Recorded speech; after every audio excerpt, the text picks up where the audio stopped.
ധ്യാനത്തിലെൻ്റെ ഹൃദയം ലയമാർന്നിടട്ടെ. ധ്യാനത്തിലെൻ്റെ ഹൃദയം ലയമാർന്നിടട്ടെ. നാലുപദ്രവമൊരുത്തനുമൊന്നുകൊണ്ടും എന്നാലുമേൽക്കരുത് ഞാൻ കരുതാതെ കണ്ടും. നന്നായി വരട്ടെ മമ വൈരി ജനങ്ങൾ പോലും എന്നാകണം മമ മനസ്സു ജഗത്സ്വരൂപാ.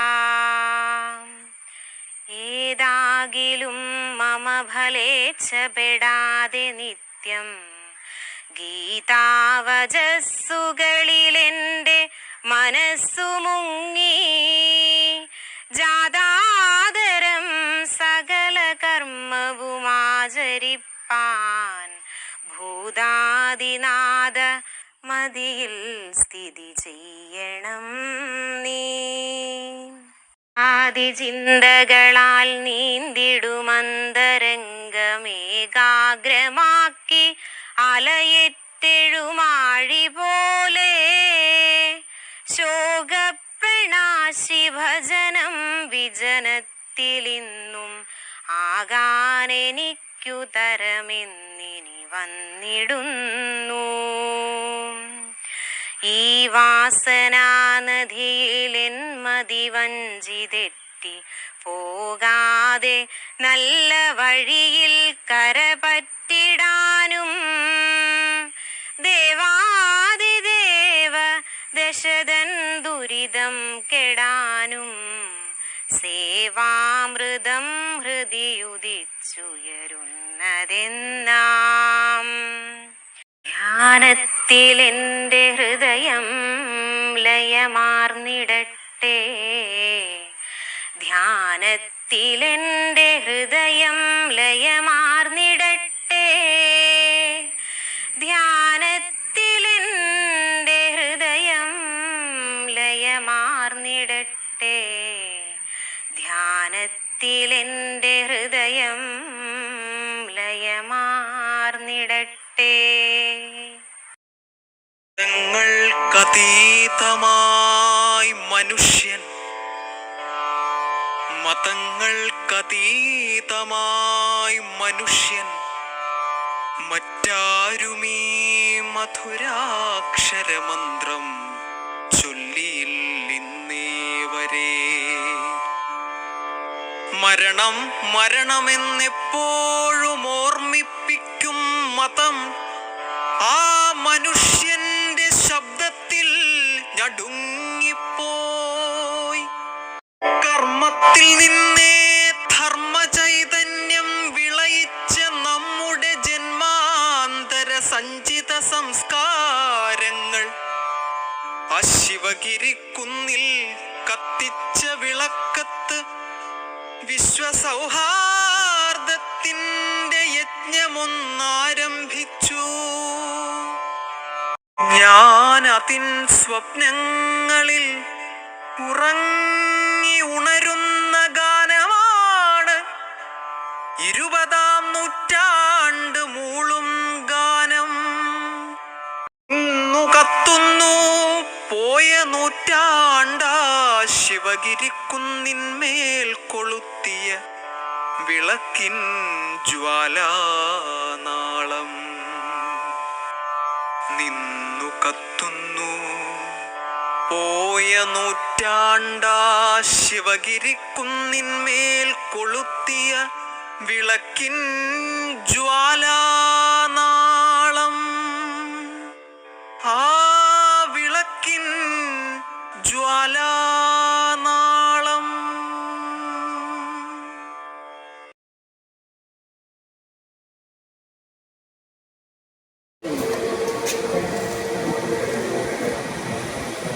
അഖണ്ഡമണ്ഡലാകാരം തത്പദം ദർശിതം യേന തസ്മൈ ശ്രീ ഗുരവേ നമഃ.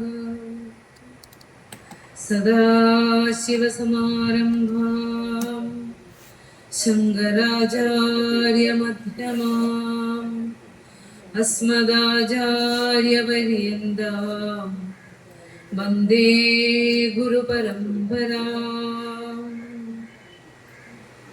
ഓം നമഃ പരമർഷിഭ്യോ നമഃ പരമർഷിഭ്യഃ.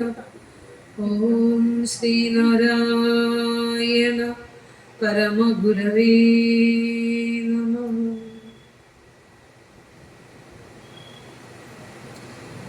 ഗുരുപാദങ്ങളിൽ പ്രണാമം. വേദിയിലും സദസ്സിലും ഉപവിഷ്ടരായിരിക്കുന്ന മഹത് വ്യക്തികൾക്ക് ഏവർക്കും എൻ്റെ നമസ്കാരം. ശ്രീനാരായണ ധർമ്മപരിപാലന യോഗം ശാഖ നമ്പർ 856 ഒക്കൽ സംഘടിപ്പിച്ചിരിക്കുന്ന 2026 കുടുംബ സംഗമമാണ് നടന്നുകൊണ്ടിരിക്കുന്നത്.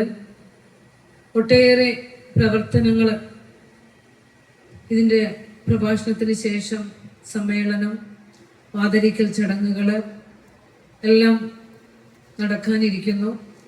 ഇതിനെല്ലാത്തിനും സാരഥ്യം വഹിക്കുന്ന ശാഖായോഗത്തിൻ്റെ ഭാരവാഹികൾക്കും നമ്മളെ നയിക്കുന്ന യൂണിയൻ ഭാരവാഹികൾക്കും മറ്റ് പോഷക സംഘടനാ ഭാരവാഹികൾക്കും കുടുംബ യൂണിറ്റുകളുടെ കൺവീനർമാർക്കും ഇതിനെ നയിക്കുന്ന മറ്റ് എല്ലാ മഹത് വ്യക്തിത്വങ്ങൾക്കും എൻ്റെ വിനീതമായ നമസ്കാരം.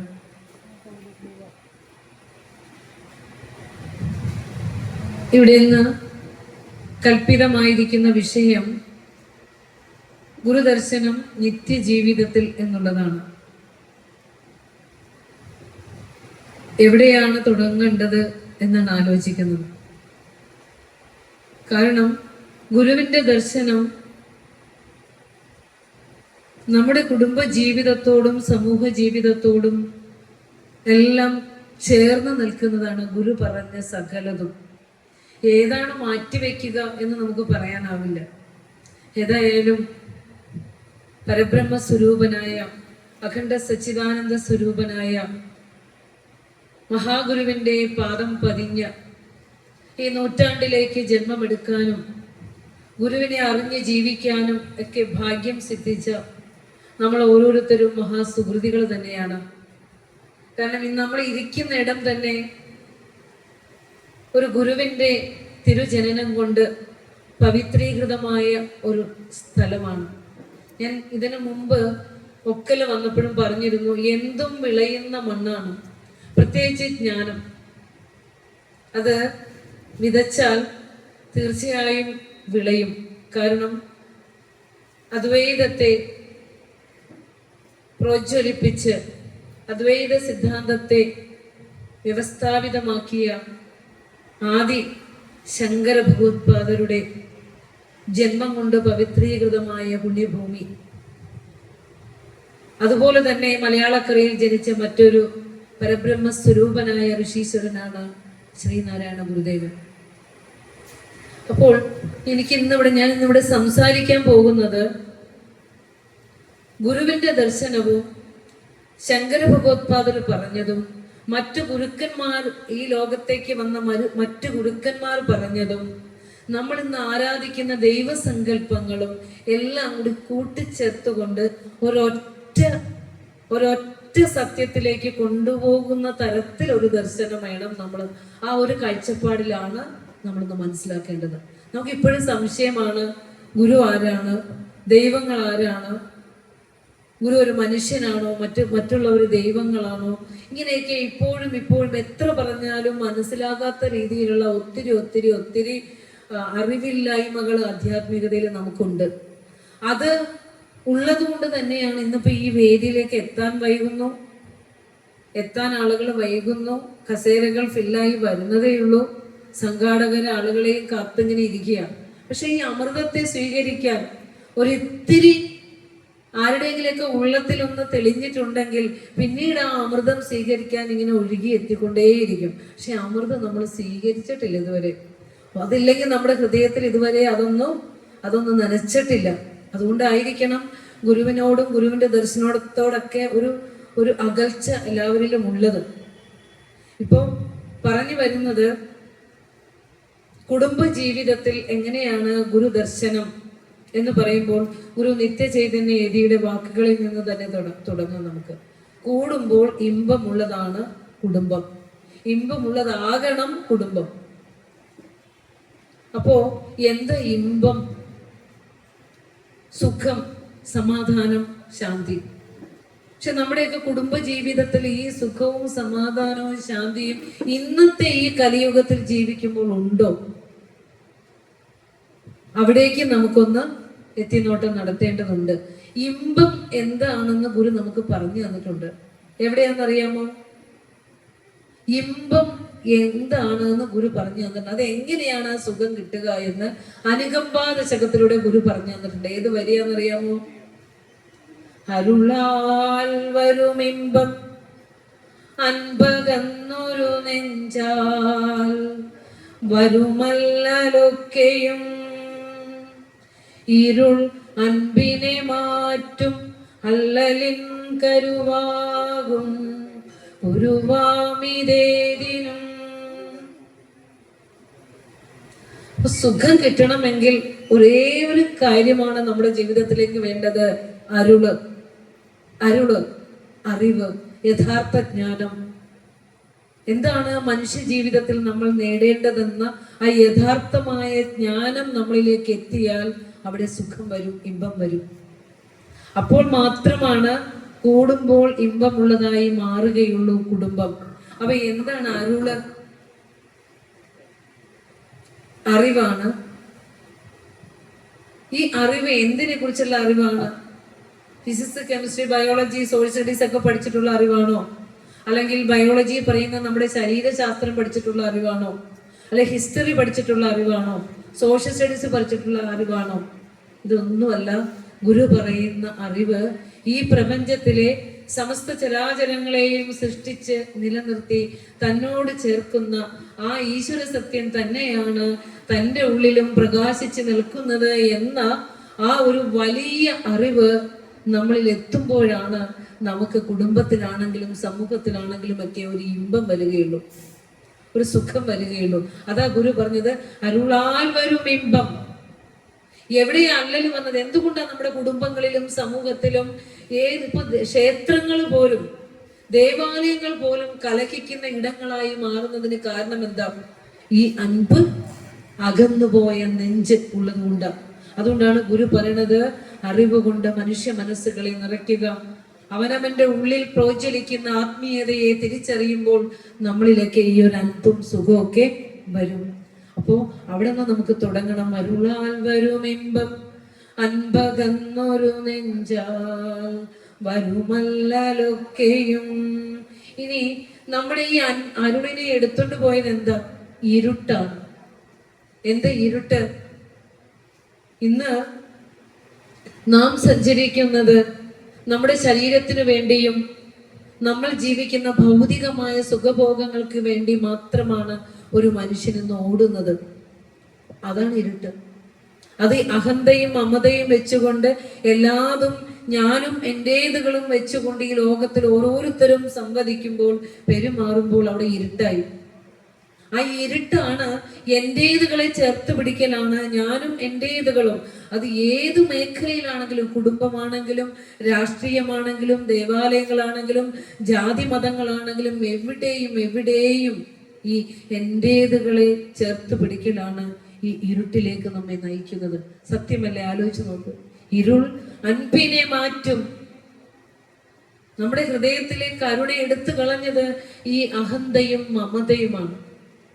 ഗുരു പറയേ ഇത് അല്ലലിൻ കരുവാകും. ഇതാണ് ആപത്തിന് കാരണമായി മാറുന്നത്. കുരുവാമിതേതിനും, ഇതാണ് എല്ലാത്തിനും കാരണമായി മാറുന്നത്. അപ്പോ ഞാൻ എന്ന അഹന്തയും എൻ്റേതുകളെയും ചേർത്ത് പിടിക്കുന്നത് കൊണ്ടാണ് ഇന്ന് ലോകത്ത് സമത്വവും സാഹോദര്യവും അദ്വൈതവും പുലരാത്തത്. അപ്പോ എല്ലാവരും ആത്മസഹോദരൻ എന്ന് പറഞ്ഞു തന്ന മഹാഗുരുവിന്റെ ദർശനം ആ ഏകതയിലേക്കും സത്യത്തിലേക്കും നമ്മെ കൊണ്ടുപോകുന്നതാണ്.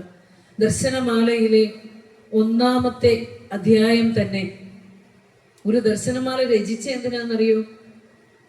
അദ്വൈതം പിറന്ന നാട്ടിൽ നിന്ന് തന്നെ അത് പറയണം. കാരണം സാമ്പ്രദായികമായി വേദാന്തം പഠിക്കുവാൻ താല്പര്യമുള്ള കുട്ടികൾക്ക് വേണ്ടിയിട്ട് ഒരു കൃതി രചിച്ചു തരണമെന്ന് മഹാഗുരുവിനോട് ശിഷ്യഗണങ്ങൾ ആവശ്യപ്പെടുകയാണ്. കാരണം ഗുരു അവതരിച്ചത് കലിയുഗത്തിലാണ്. ആ കലിയുഗത്തിൽ അവതരിച്ച ഗുരുദേവൻ സ്വന്തം ജീവിതം കൊണ്ട് അദ്വൈതത്തെ പ്രാവർത്തികമാക്കി തന്ന് അവിടുന്ന് അവിടുത്തെ ദർശനം സ്വജീവിതത്തിലൂടെ മാതൃകയാക്കി നമുക്ക് കാണിച്ചു തന്നിട്ട് നമുക്ക് മനസ്സിലാകുന്ന മലയാള ഭാഷയിലേക്ക് ഗുരു രചിച്ചു തന്നത്. അപ്പോൾ വേദാന്തം സാമ്പ്രദായികമായി പഠിക്കാൻ പറ്റിയ അതിനെ യോജിച്ച ഒരു കൃതി രചിച്ചു തരണമെന്ന് ആവശ്യപ്പെടുമ്പോഴാണ് ഗുരു ദർശനമാല രചിച്ചു കൊടുക്കുന്നത്. ഇന്നും ആ ദർശനമാല കോളേജ് വിദ്യാഭ്യാസത്തിൽ 1988-89 കാലഘട്ടങ്ങളിൽ മഹാത്മാഗാന്ധി യൂണിവേഴ്സിറ്റിയുടെ സംസ്കൃത വേദാന്ത കുട്ടികൾക്കായുള്ള ആ അക്കാഡമിക് സിലബസിൽ ഗുരുവിന്റെ ദർശനമാല ഉള്ളടക്കിയിട്ടുണ്ടായിരുന്നു. അത് പഠിക്കുകയും പരീക്ഷ എഴുതുകയും ഒക്കെ ചെയ്ത ഒരു ഭാഗ്യവും കൂടി എൻ്റെ ജീവിതത്തിലുണ്ട്. അപ്പോ ഓർക്കണം, മാമ്പലം വിദ്യാനന്ദ സ്വാമികൾ ഗുരുവിനോട് പറയാണ്, സാമ്പ്രദായികമായി വേദാന്തം പഠിക്കുവാൻ ആഗ്രഹമുള്ള കുട്ടികൾക്ക് പഠിക്കുവാൻ വേദാന്തത്തിൽ കൃതി രചിച്ചു തരണമെന്ന് ഗുരു പറഞ്ഞപ്പോൾ അത് വർഷങ്ങൾ കഴിഞ്ഞ് അത് അക്കാഡമിക് ലെവലിൽ തന്നെ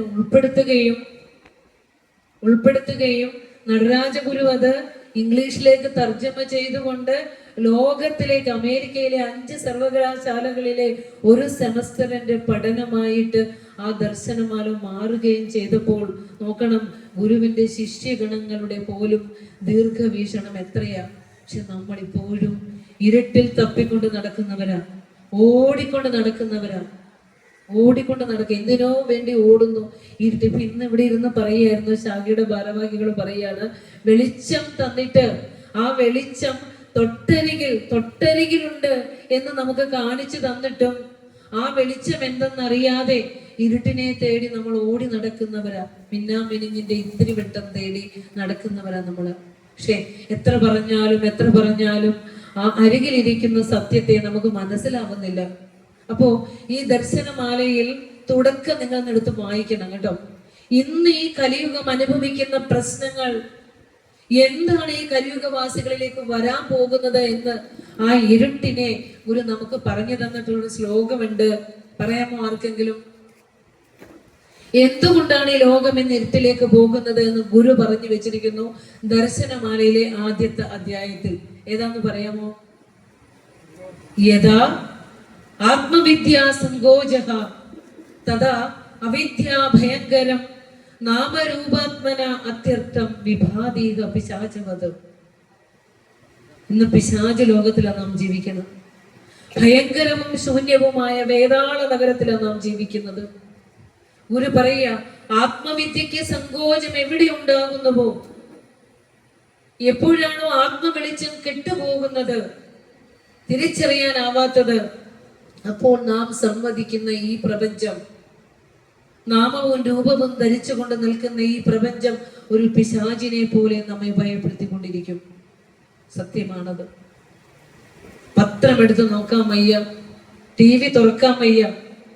ഒരു അധ്യാപിക എന്ന നിലയില് എല്ലാ ദിവസവും മൈക്കിന്റെ മുമ്പിൽ നിന്ന് അന്നന്നത്തെ പത്രം എടുത്തു വെച്ച് ആദ്യത്തെ 2-3 പേജുകളുടെ ഹെഡിങ് വായിപ്പിക്കുമായിരുന്നു കുട്ടികളെ കൊണ്ട്. കാലം ഇങ്ങോട്ട് കടന്നു പോകുന്ന അധികം വർഷമൊന്നും ആയിട്ടില്ല.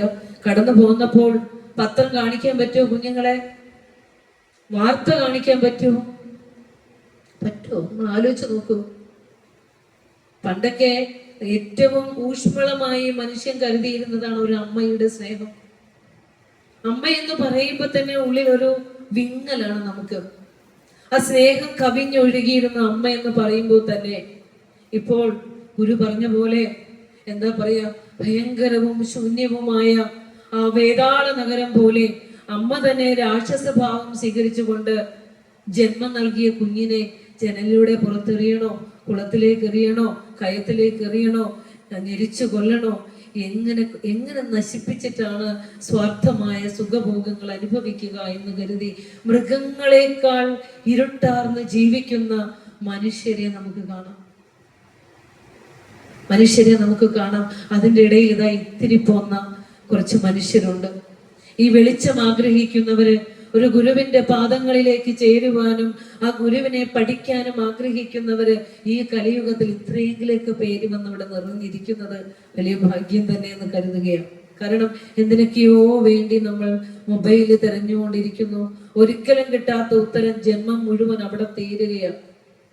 അത് കഴിഞ്ഞ് ക്ഷേത്രങ്ങൾ തോറുമുള്ള മനുഷ്യന്റെ ഓട്ടം. ഇതൊക്കെ എന്നാ തീരുക എന്നുള്ളത് അറിയില്ല. ഇനി എത്ര ജന്മം വേണ്ടി വരുമെന്ന് പോലും അറിയില്ല. അപ്പോൾ ആത്മവെളിച്ചം കെട്ടുപോകുമ്പോഴാണ് മനുഷ്യരിൽ ഇരുട്ട് വന്നു കൂടുന്നതും എല്ലാ വിധത്തിലുള്ള ആ ദുർനടപടികളിലേക്കും അത് നയിക്കുന്നത് എന്ന് ഗുരു നമുക്ക് ദർശനമാലയിലൂടെ നമുക്ക് പറഞ്ഞു തന്നിരിക്കുന്നു.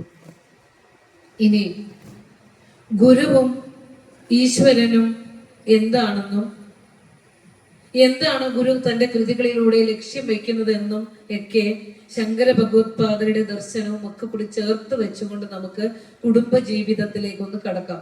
ആദ്യം ഭക്തിയെ കുറിച്ച് തന്നെ പറഞ്ഞ് ഈശ്വര സങ്കല്പത്തെ കുറിച്ച് തന്നെ പറഞ്ഞുകൊണ്ട് നമ്മളുടെ വിഷയത്തിലേക്ക് നമുക്ക് കടക്കാം. അപ്പൊ ഇവിടെ ഞാൻ ഇതിന് തൊട്ട് ഏകദേശം 2 ആഴ്ച മുമ്പ് കാലടിയിൽ തന്നെ ഒരു കുടുംബ യൂണിറ്റുകളുടെ സംഗമത്തിൽ പോയിരുന്നു.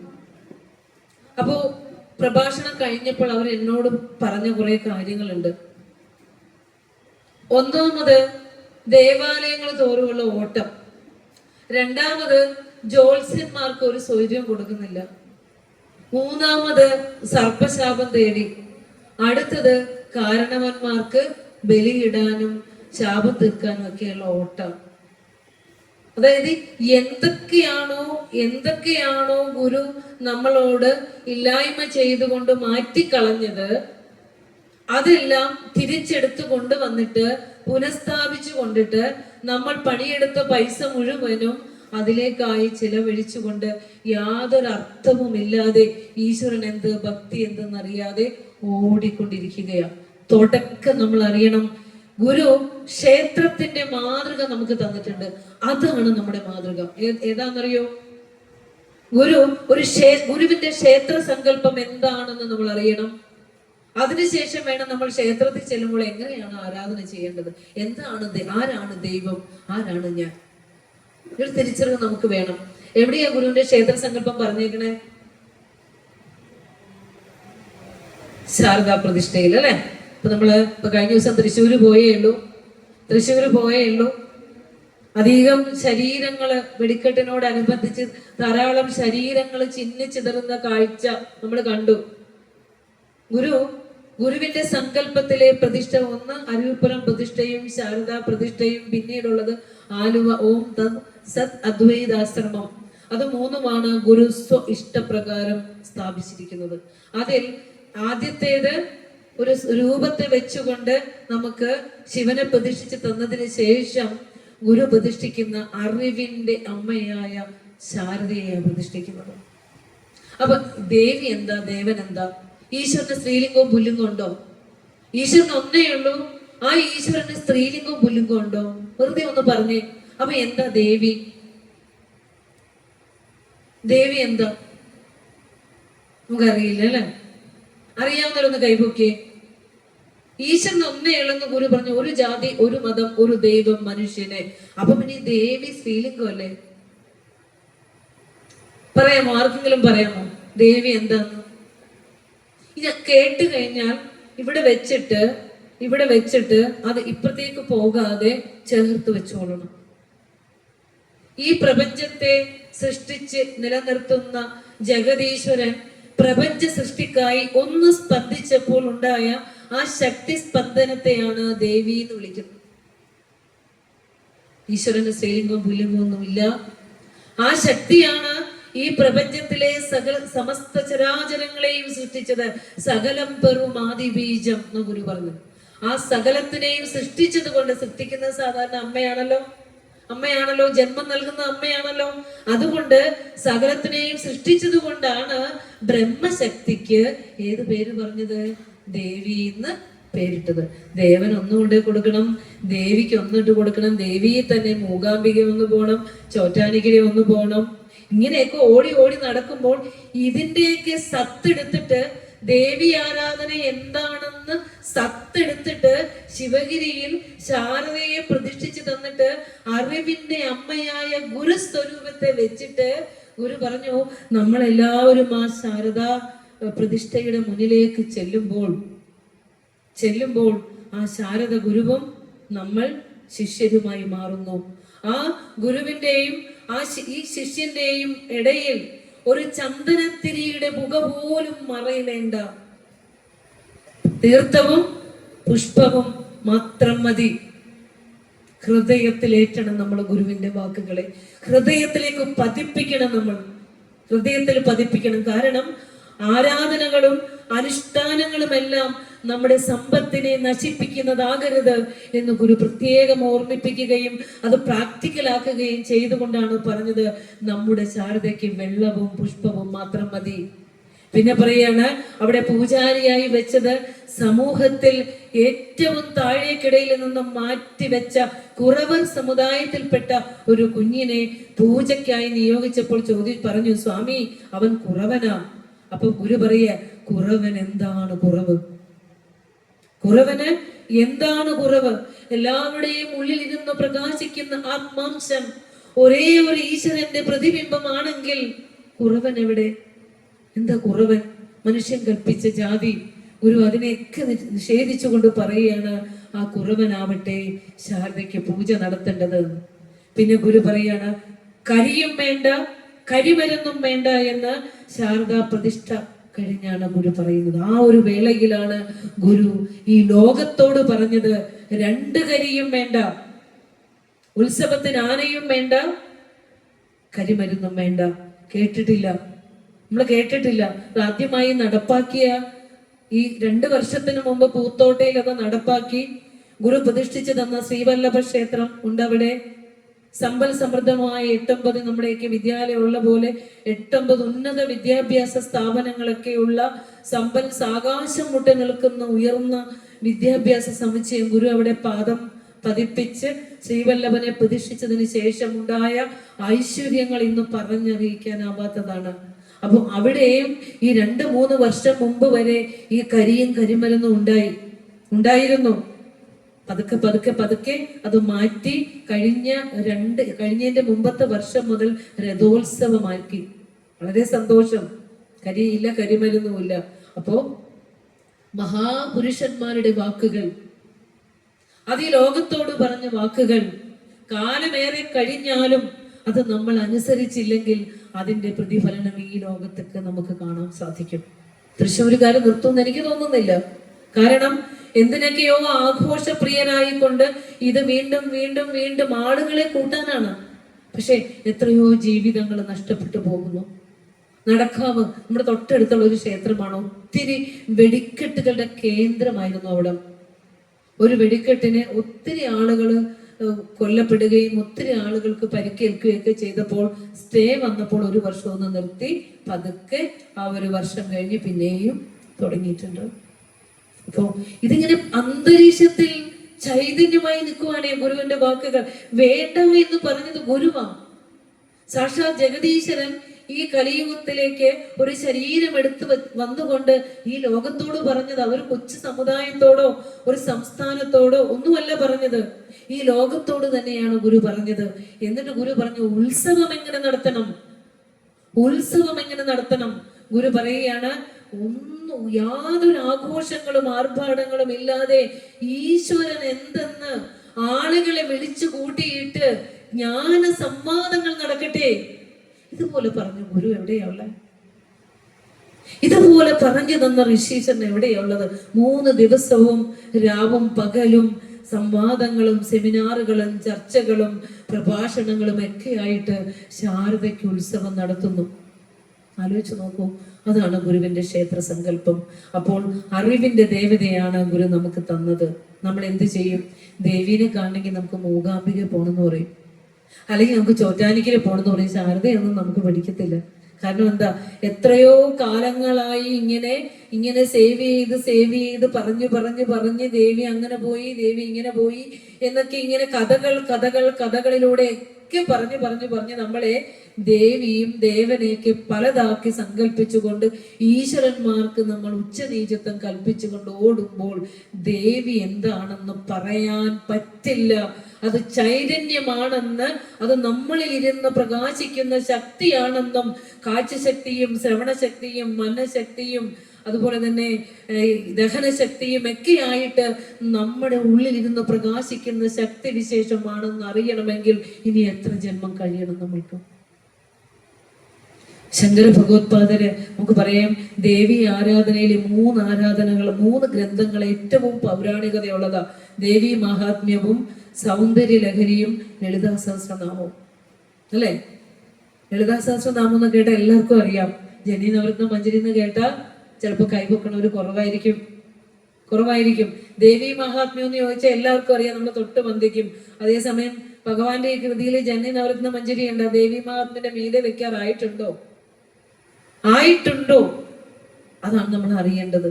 അപ്പോ ഇവിടെ ശങ്കര ഭഗവത്പാദര് സൗന്ദര്യ ലഹരിയില് 97ാമത്തെ ശ്ലോകത്തിൽ പറഞ്ഞ് സ്ഥൂലവും സൂക്ഷ്മവും സൂക്ഷ്മതരവും സൂക്ഷ്മതമവും ഒക്കെ ആയിട്ട് പറഞ്ഞു വന്നിട്ട് ആചാര്യസ്വാമികൾ പറയാ, ഗിരാമാഹുർദേവീം ദ്രുഹിണഗൃഹിണീമാഗമവിദ ഹരേ പത്നി പത്മാം ഹരസഹചരീമദ്രിതനയാം തുരീയാകാഭിത്വം കിമപി ദുരധിഗമനസീമമഹിമാ മഹാമായ വിശ്വം ഭ്രമയസി പരബ്രഹ്മ മഹിഷി.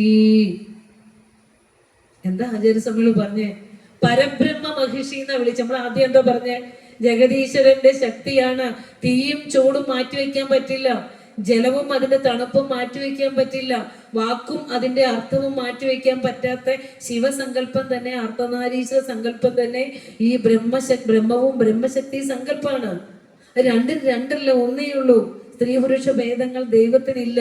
അപ്പൊ പറയാണ്, അമ്മേ വേദജ്ഞനായ വ്യാസനാണല്ലോ പിന്നെ പുരാണങ്ങളിൽ നമുക്ക് പറഞ്ഞു തന്നിട്ടുള്ളത്. ദേവി ഭാഗവതം ഒക്കെ എഴുതിയിരിക്കുന്നത് മാർക്കണ്ഡേയ പുരാണത്തിനാണല്ലോ ദേവി മഹാത്മ്യം ഉള്ളത്.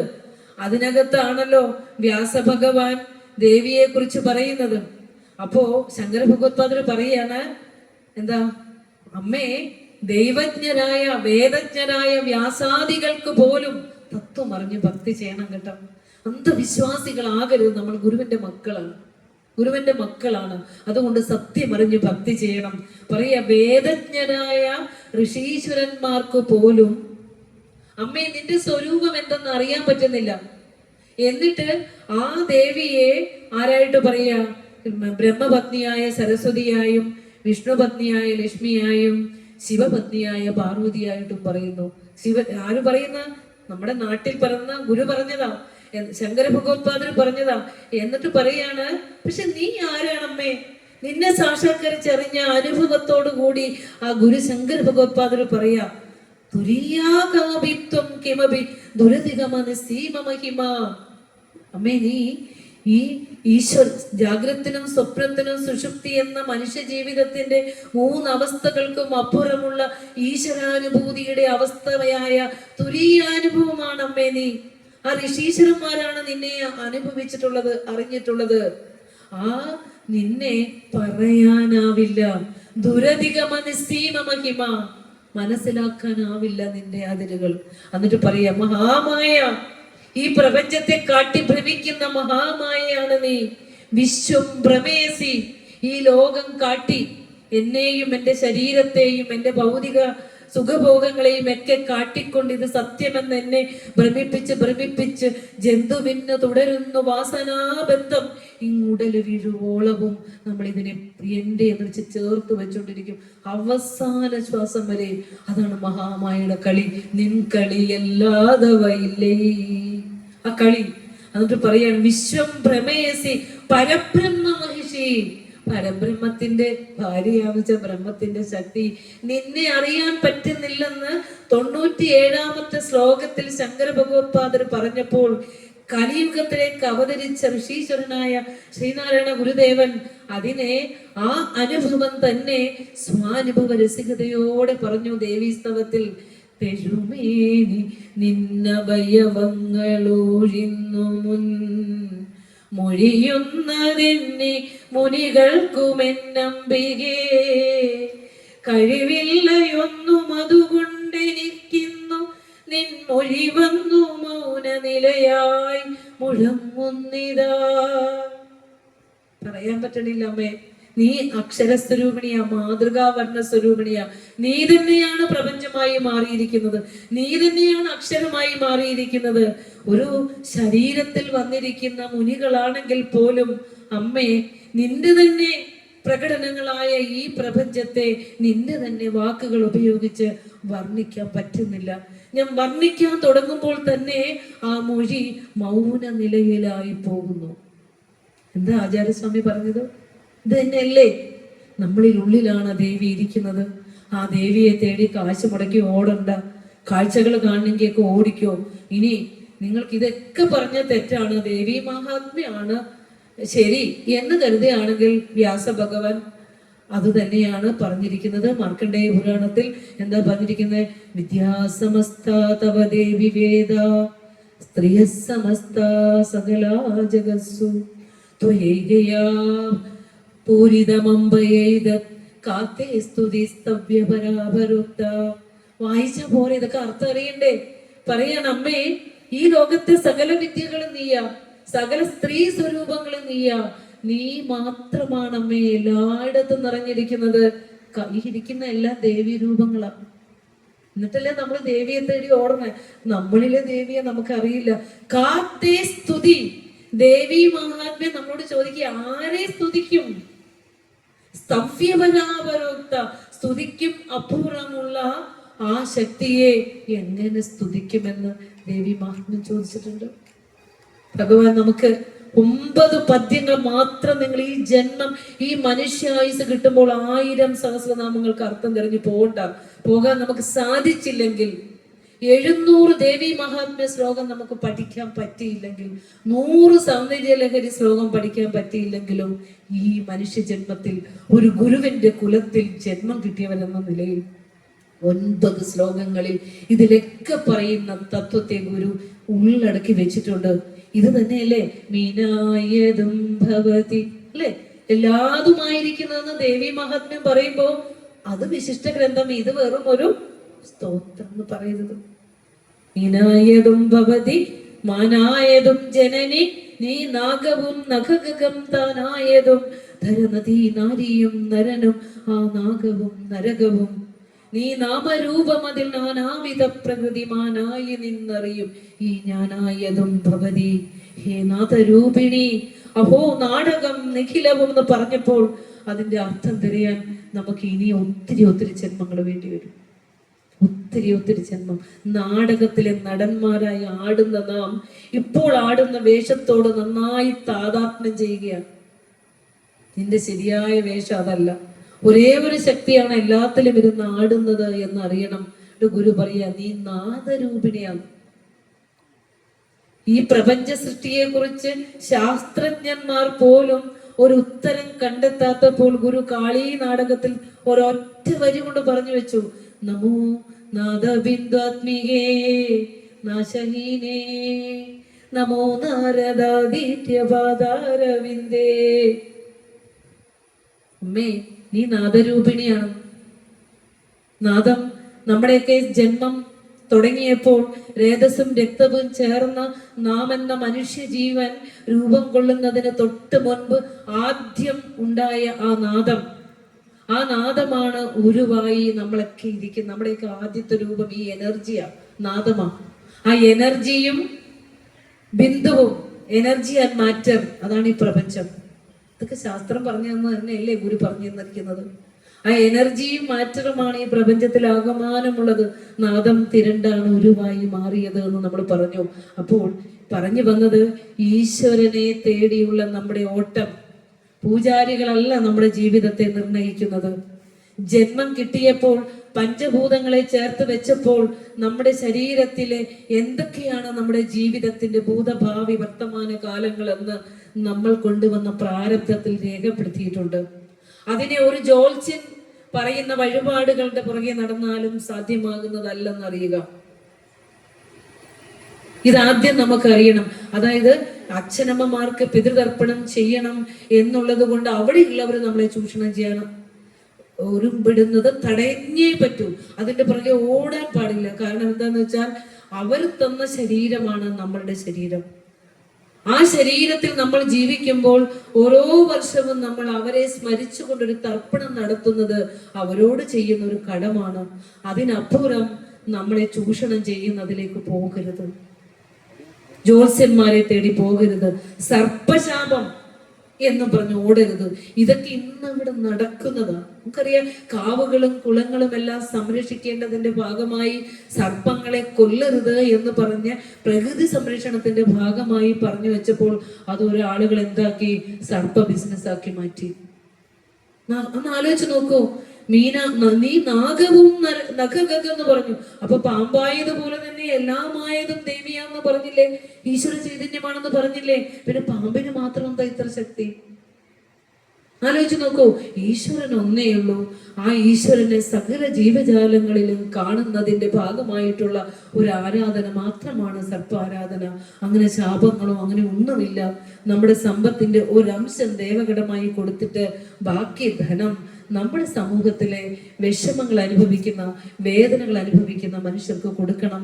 അന്ധവിശ്വാസങ്ങളിലേക്കും അനാചാരങ്ങളിലേക്കും ഒരിക്കലും പോകരുത്. കുടുംബജീവിതവുമായി ബന്ധപ്പെട്ട ആദ്യം പറയാനുള്ളത് ഭക്തിയെ നമ്മൾ പരിഷ്കരിച്ചേ പറ്റൂ. ഓട്ടത്തിന്റെ സ്പീഡ് കുറയ്ക്കുക. ഗുരുവിന്റെ ഗതി ഒരെണ്ണമെങ്കിലും ഈ മനുഷ്യായുസിൽ നമ്മൾ പഠിക്കുക. അടുത്ത പോയിന്റ്, നമ്മുടെ തലമുറകൾ, നമ്മുടെ കുഞ്ഞു മക്കൾ എവിടെ നമ്മുടെ വേദികളില് ഇല്ല. ഞാൻ കാലടിയിൽ ഒരു കുട്ടികളുടെ ഒരു കൺവെൻഷൻ വന്നപ്പോ, ഒരു പഠന ക്ലാസ് വന്നപ്പോ 100ഓളം കുട്ടികളെ എനിക്ക് ഇരുത്തി തന്നു മുന്നിലേക്ക്. ഞാൻ ഈ കേരളത്തിൽ ഈ മെയ് മാസത്തിൽ ഒത്തിരി പഠന ക്ലാസ്സുകളിൽ കുട്ടികൾക്ക് ക്ലാസ് എടുക്കാൻ പോയതിൽ നിന്ന് വ്യത്യസ്തമായ ഒരു അനുഭവം എനിക്ക് കാലടിയിലുണ്ടായി. കാരണം ഞാൻ സ്പിരിച്വാലിറ്റിയെ കുറിച്ച് കുട്ടികൾക്ക് ക്ലാസ് എടുത്തപ്പോൾ, ക്ലാസ് എടുത്ത് കഴിഞ്ഞ് ഒരു 10-12 കുട്ടികൾ വന്നിട്ട് അവരതിനെ, ആ ക്ലാസ്സിനെ കുറിച്ച് പറഞ്ഞ വിശകലനമുണ്ടല്ലോ, എന്നെ ഞെട്ടിച്ചു കളഞ്ഞു. അവരാദ്യം പറഞ്ഞൊരു കാര്യം, ടീച്ചറെ, സ്പിരിച്വാലിറ്റിയെ കുറിച്ച് നേരായ അറിവ് ഞങ്ങൾക്ക് ഇതുവരെ കിട്ടിയിട്ടില്ല. അമ്മ നാമം ചെല്ലാൻ പറയുമ്പോൾ എവിടെയോ ഇരിക്കുന്ന ദൈവത്തിനെ എന്തോ ചൊല്ലുന്നു എന്നല്ലാതെ ഞങ്ങൾക്ക് അറിയില്ലായിരുന്നു ടീച്ചറെ സ്പിരിച്വാലിറ്റി എന്താണെന്ന്. ഞാൻ കുട്ടികളോട് പറഞ്ഞു, മക്കളെ, സ്പിരിച്വാലിറ്റി ഓൾഡ് മാൻ എക്സസൈസ് അല്ല. 60-70 വയസ്സായ ആളുകള് അമ്പലത്തിലും സത്സംഗത്തിലൊക്കെ പറഞ്ഞ് നിങ്ങൾ പറഞ്ഞു വിട്ടിട്ട് നിങ്ങൾ മൊബൈലിൽ തോണ്ടിക്കൊണ്ടിരിക്കുന്ന ഏർപ്പാടല്ല. സ്പിരിച്വാലിറ്റി അവനവനെ പഠിക്കുന്ന ശാസ്ത്രമാണ്. എത്രയോ സബ്ജക്റ്റുകൾ നിങ്ങളെ അച്ഛനമ്മമാര് പഠിപ്പിക്കുന്നുണ്ട്. പക്ഷേ നിങ്ങളുടെ ഉള്ളിലേക്ക് ഈശ്വരൻ കൊളുത്തി വെച്ച ആത്മവിളക്കിനെ ഏതെങ്കിലും ഒരു ശാസ്ത്രം നിങ്ങൾ പഠിപ്പിക്കുന്നുണ്ടോ? ആ ആത്മവിളക്ക് എരിയുന്നത് കൊണ്ടാണ് നിങ്ങൾക്ക് ഫിസിക്സ് പഠിക്കാനും കെമിസ്ട്രി പഠിക്കാനും ബയോളജി പഠിക്കാനും അതുപോലെ നിങ്ങൾ ഇഷ്ടപ്പെടുന്ന കലകളും വിനോദങ്ങളും ഒക്കെ പഠിക്കാൻ സാധിക്കുന്നത്. ഈ ഒരു എരിയുന്നത് കൊണ്ടാണെന്ന് പഠിക്കലല്ലേ മക്കളെ സ്പിരിച്വാലിറ്റി? കാണുന്നതും കേൾക്കുന്നതും മണക്കുന്നതും സ്പർശിക്കുന്നതും രുചിക്കുന്നതും എല്ലാം നിന്നിലൂടെ വരുന്ന ആത്മശക്തിയാണെന്ന് നമ്മുടെ കുഞ്ഞുങ്ങളെ പറഞ്ഞ് പഠിപ്പിക്കണ്ടേ? കരിയർ ബിൽഡിംഗ് ചെയ്യാം. നമ്മള് അക്കാഡമിക്കലി അവരെ എഫിഷ്യന്റ് ആക്കും. എല്ലാ കലാകായികങ്ങളൊക്കെ നമ്മൾ പഠിപ്പിക്കും. പക്ഷേ നമ്മുടെ കുഞ്ഞു മക്കൾക്ക് ഒരു പ്രോബ്ലം ജീവിതത്തിൽ വന്നാൽ അതിനെ എങ്ങനെ ഫേസ് ചെയ്യണമെന്ന് നമ്മൾ കുഞ്ഞുങ്ങളെ പഠിപ്പിക്കുന്നുണ്ടോ? ജീവിതത്തിന്റെ ശാസ്ത്രം കുഞ്ഞുങ്ങളെ നമ്മൾ പഠിപ്പിക്കുന്നുണ്ടോ? ഇന്ന് ഏത് മേഖലയിലും നോക്കുമ്പോൾ സ്ട്രെസ് തന്നെയാണ്. ബാങ്കിങ് മേഖലയിൽ ഒത്തിരി കഷ്ടപ്പെട്ട് പണിയെടുത്ത് അതുങ്ങൾ ജോലി നേടിയിട്ട് ഒരു 5 വർഷം തികയുന്നതിന് മുമ്പ് രാവും പകലും സ്ട്രെയിൻ, സ്ട്രെസ് അവർക്ക് താങ്ങാനാവാതെ ഒടുവിൽ റെസിഗ്നേഷൻ കൊണ്ട് വെക്കുകയാണ്. കാരണം നമ്മൾ അവരെ ഈ പ്രാപഞ്ചികവും ഭൗതികവുമായ ഓട്ടത്തിനപ്പുറം കണ്ണൊന്നടച്ച് ഉള്ളിലിരിക്കുന്ന ആ ഈശ്വര ശക്തിയെ ഒന്ന് ഓർമ്മിപ്പിക്കാനുള്ള അറിവ് നമ്മൾ നേടിയില്ല, നമ്മുടെ മക്കൾക്ക് കൊടുത്തില്ല. എത്ര കുഞ്ഞുങ്ങളാണ് ഈ കഴിഞ്ഞ എന്റെ തന്നെ വിദ്യാലയങ്ങളിൽ നിന്ന് തന്നെ ഉന്നത വിദ്യാഭ്യാസം നേടിയ കുട്ടികള് ജീവിതത്തിൽ നിന്ന് വിട പറഞ്ഞത്, ആത്മഹത്യ ചെയ്ത് അവസാനിപ്പിക്കുകയാണ്. അപ്പൊ നമ്മൾ ഈ കൊടുക്കുന്ന വിദ്യാഭ്യാസം അവരുടെ ജീവിതത്തിലെ A+ ഉതകുന്നുണ്ടോ? ഇല്ല. അതുകൊണ്ട് നമ്മൾ നേടുന്ന വിദ്യയിലോ നമ്മുടെ മക്കൾ നേടുന്ന വിദ്യാഭ്യാസത്തിലോ ആത്മീയ പഠനം ഉൾപ്പെടുത്തണം. അത് നമ്മളെ പഠിക്കുന്ന ശാസ്ത്രമാണ്. അത് നേടിയ കുഞ്ഞുങ്ങൾ ജീവിതത്തിൽ അതിന്റെ മാറ്റങ്ങൾ ഉണ്ടാവും. എവിടെ നമ്മൾ ചെല്ലും, ഒരു പ്രഭാഷണത്തിന് വിളിക്കുമ്പോഴും ഈ വിളിക്കുന്ന ഒരു ടീച്ചറെ ഞാൻ ഒരു 10-16 വർഷം വയസ്സുള്ളപ്പോഴേ ഗുരുദർശന ഭരണ ക്ലാസ്സിൽ പഠിച്ചിട്ടുണ്ട്. ആ വെളിച്ചം എന്റെ മക്കളിൽ നിന്ന് ഇവിടെ, അവരിവിടെ, ഇവരിവിടെ, ഭാര്യ ഇവിടെ, ഇങ്ങനെ അവരിവരുടെ വിവരങ്ങൾ പറയുമ്പോൾ എന്ത് അഭിമാനത്തോടു കൂടി പറയണമെന്നറിയോ? കാരണം എന്താന്ന് വെച്ചാൽ ഇപ്പോഴും ഗുരുവിലേക്കും ഈശ്വരനിലേക്കും എങ്ങനെ വിളിച്ചടുപ്പിക്കുകയാണ് ചെറിയ പ്രായത്തിലെ അച്ഛനമ്മമാർ കൊടുത്ത ആ അടിത്തറ. നമ്മള് ഒരു നിമിഷം പോലും നമ്മൾ അതിനെ സമ്മതിക്കാറില്ല. അങ്ങനെ പഠിക്കാനൊന്നും നമുക്ക് പറഞ്ഞു കൊടുക്കാൻ നമുക്ക് അറിയില്ല. ഇനിയിപ്പോ നമ്മുടെ മക്കളെ വിളിച്ചവരില്ല. അതുകൊണ്ട് ഗുരുദർശനം നിത്യജീവിതത്തിൽ എന്ന വിഷയം വിചാരം ചെയ്യുമ്പോൾ നമ്മൾ ഗുരു പറഞ്ഞ ആദ്യത്തെ പോയിന്റ് 5 വയസ്സ് വരെ ഒരു കുഞ്ഞിനെ ദേവനായി വളർത്തണം. ക്യാരക്ടർ മൗൾഡിങ് ഇവിടെ ഇരുന്ന് തന്നെ കഴിഞ്ഞ ഒരു ധർമ്മമീമാംസ പരിഷത്തിന് പറഞ്ഞൊരു കാര്യം തന്നെയാണ്. 5 വയസ്സ് വരെയുള്ള പ്രായത്തിൽ ഒരു കുഞ്ഞിന്റെ ക്യാരക്ടർ മൗൾഡിങ് നന്നായി ഒരു അച്ഛനോ അമ്മയോ അത് ശ്രദ്ധിച്ചിട്ടുണ്ടെങ്കിൽ ആ കുഞ്ഞുങ്ങളെ ജീവിതകാലം മുഴുവൻ അവനെ മാത്രമല്ല, കുടുംബത്തെ മാത്രമല്ല, ഈ ലോകത്തെയും നയിക്കുന്ന മക്കളായി മാറുവൻ. ഒരു സംശയം അതിലില്ല. 19 പ്രസവിച്ചിട്ട് കുഞ്ഞിനെ ജനലിലൂടെ വലിച്ചെറിയുന്നു. കല്യാണം കഴിക്കുന്നവർക്ക് മക്കൾ ഒന്ന് ആലോചിച്ച് നോക്കൂ. കൊച്ചിന്റെ മുഖത്തേക്ക്, ആ കുഞ്ഞിളം മുഖത്തേക്ക് നോക്കിയിട്ട് ഇതിനെ എനിക്ക് വേണ്ടെന്ന് പറയുന്ന രീതിയില് മനുഷ്യ മനസ്സുകൾ ഇരുട്ടാർന്നെങ്കിൽ പഠിത്തത്തിന്റെ കുറവുണ്ടോ? അക്കാഡമിക്കലി ക്വാളിഫൈഡ് ആകാത്ത ഒരു കുഞ്ഞിന്റെ ഒരു കുടുംബത്തിൽ നമുക്ക് PG വരെയെങ്കിലും പഠിക്കാത്ത കുട്ടികളുടെ കുടുംബങ്ങൾ എന്ന് കുറവല്ലേ?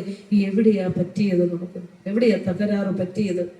അവിടേക്കാണ് ഒരു മഹാഗുരുവിന്റെ തിരുസന്നിധിയിലേക്ക് ഒരു കുഞ്ഞുങ്ങളെ വന്ന് വണങ്ങാൻ പഠിപ്പിക്കാനും ആ ദർശനം കുഞ്ഞുങ്ങളെ മനസ്സിലാക്കിക്കാനും ഒക്കെ നമ്മൾ എവിടേക്കോ നമുക്ക് പാളിച്ചകൾ പറ്റിയിരിക്കുന്നു. അതുകൊണ്ട് തന്നെയാണ് ഇനി അടുത്തൊരു പോയിന്റ് പറയുന്നത്, നമ്മുടെ കുടുംബങ്ങളിൽ സാമ്പത്തിക ഭദ്രത ഇന്നില്ല. വരവും ചെലവും ടാലി ചെയ്ത് കുടുംബ ബഡ്ജറ്റ് കൊണ്ടുപോകുന്ന ഒരു സമ്പ്രദായം നമുക്കില്ല. ആഡംബരങ്ങളും ആർഭാടങ്ങളും ഇന്ന് കുടുംബ ജീവിതത്തിന്റെ ആ ഒരു സാമ്പത്തിക സുസ്ഥിരതയെ തകർത്തുകൊണ്ടു പോകുന്നുണ്ട്. ഇപ്പോ യാത്രയാണ് മനുഷ്യൻ. ഏകദേശം ഒരു 55-56 ഒക്കെ കഴിഞ്ഞാൽ, റിട്ടയർമെന്റ് കഴിഞ്ഞാൽ, അല്ലെങ്കിൽ 60 കഴിഞ്ഞാൽ നമ്മൾ പ്ലാൻ ചെയ്യുകയാണ് യാത്രകൾ. കാരണം എന്താ വെച്ചാൽ അത്രയും നാളും മക്കൾക്ക് വേണ്ടി മറ്റെല്ലാം വേണ്ടി ജീവിച്ചിട്ട് പിന്നെ നമ്മൾ യാത്ര അങ്ങ് തുടങ്ങുക. പക്ഷെ അതൊന്നും നിങ്ങൾ ചെയ്തോളൂ, യാത്ര ചെയ്തോളൂ. പക്ഷെ അതിനപ്പുറം, ഈ യാത്രയ്ക്കപ്പുറം കുറച്ച് നമ്മൾ സഞ്ചരിക്കാറുണ്ട്. കാരണം നമ്മളെ പഠിക്കുന്ന, നമ്മൾക്ക് സന്തോഷവും സമാധാനവും തരുന്ന മറ്റൊരു കാര്യമുണ്ട്, ആത്മീയത. അതിലേക്ക് തിരിയാൻ പലർക്കും മടിയാണ്. പല യാത്ര കഴിഞ്ഞ് വരുമ്പോൾ പണം നഷ്ടപ്പെടും, ശരീരക്ഷീണം വരും, പിന്നെ അടുത്ത യാത്രയ്ക്ക് പദ്ധതി ഇടും, അല്ലെ? ഇങ്ങനെ യാത്ര പോകാൻ പറ്റാത്തപ്പോ എന്ത് ചെയ്യും? എന്ത് ചെയ്യും? ആലോചിച്ച് നോക്കിയിട്ടുണ്ടോ നമ്മള്? അതിലേക്ക് ഞാൻ വരാം. അതിനു മുമ്പ് ഗുരു പറയുകയാണ്, ശ്രീനാരായണ ധർമ്മത്തിലും അതുപോലെ ഭാര്യാധർമ്മം എന്ന കൃതിയിലും ഗുരു ചേർത്ത് വെച്ചിട്ടുള്ളൊരു കാര്യമുണ്ട്. ഒരു കുടുംബത്തിൽ പുരുഷനേക്കാൾ കൂടുതൽ സഹനശക്തിയും ആ കുടുംബത്തിന്റെ വരവ് ചെലവ് കണക്കുകളും ബഡ്ജറ്റും തയ്യാറാക്കി കൊണ്ടുപോകുന്നതിന് ഏറ്റവും സമർത്ഥമായിരിക്കുന്നത് ആ കുടുംബത്തിലെ സ്ത്രീയാണ് എന്ന് ഗുരു പറഞ്ഞിട്ടുണ്ട് ശ്രീനാരായണ ധർമ്മത്തിൽ. അപ്പൊ പറയാണ്, ചിലപ്പോൾ ഭർത്താവ് നിർദ്ദയം ദ്വേഷിക്കുന്ന സമയങ്ങളിൽ, അങ്ങനെയാണല്ലോ, നിങ്ങൾ ഒന്ന് പറഞ്ഞ് രണ്ടാമതിന് നേരെ കുടുംബ കോടതിയില്ല.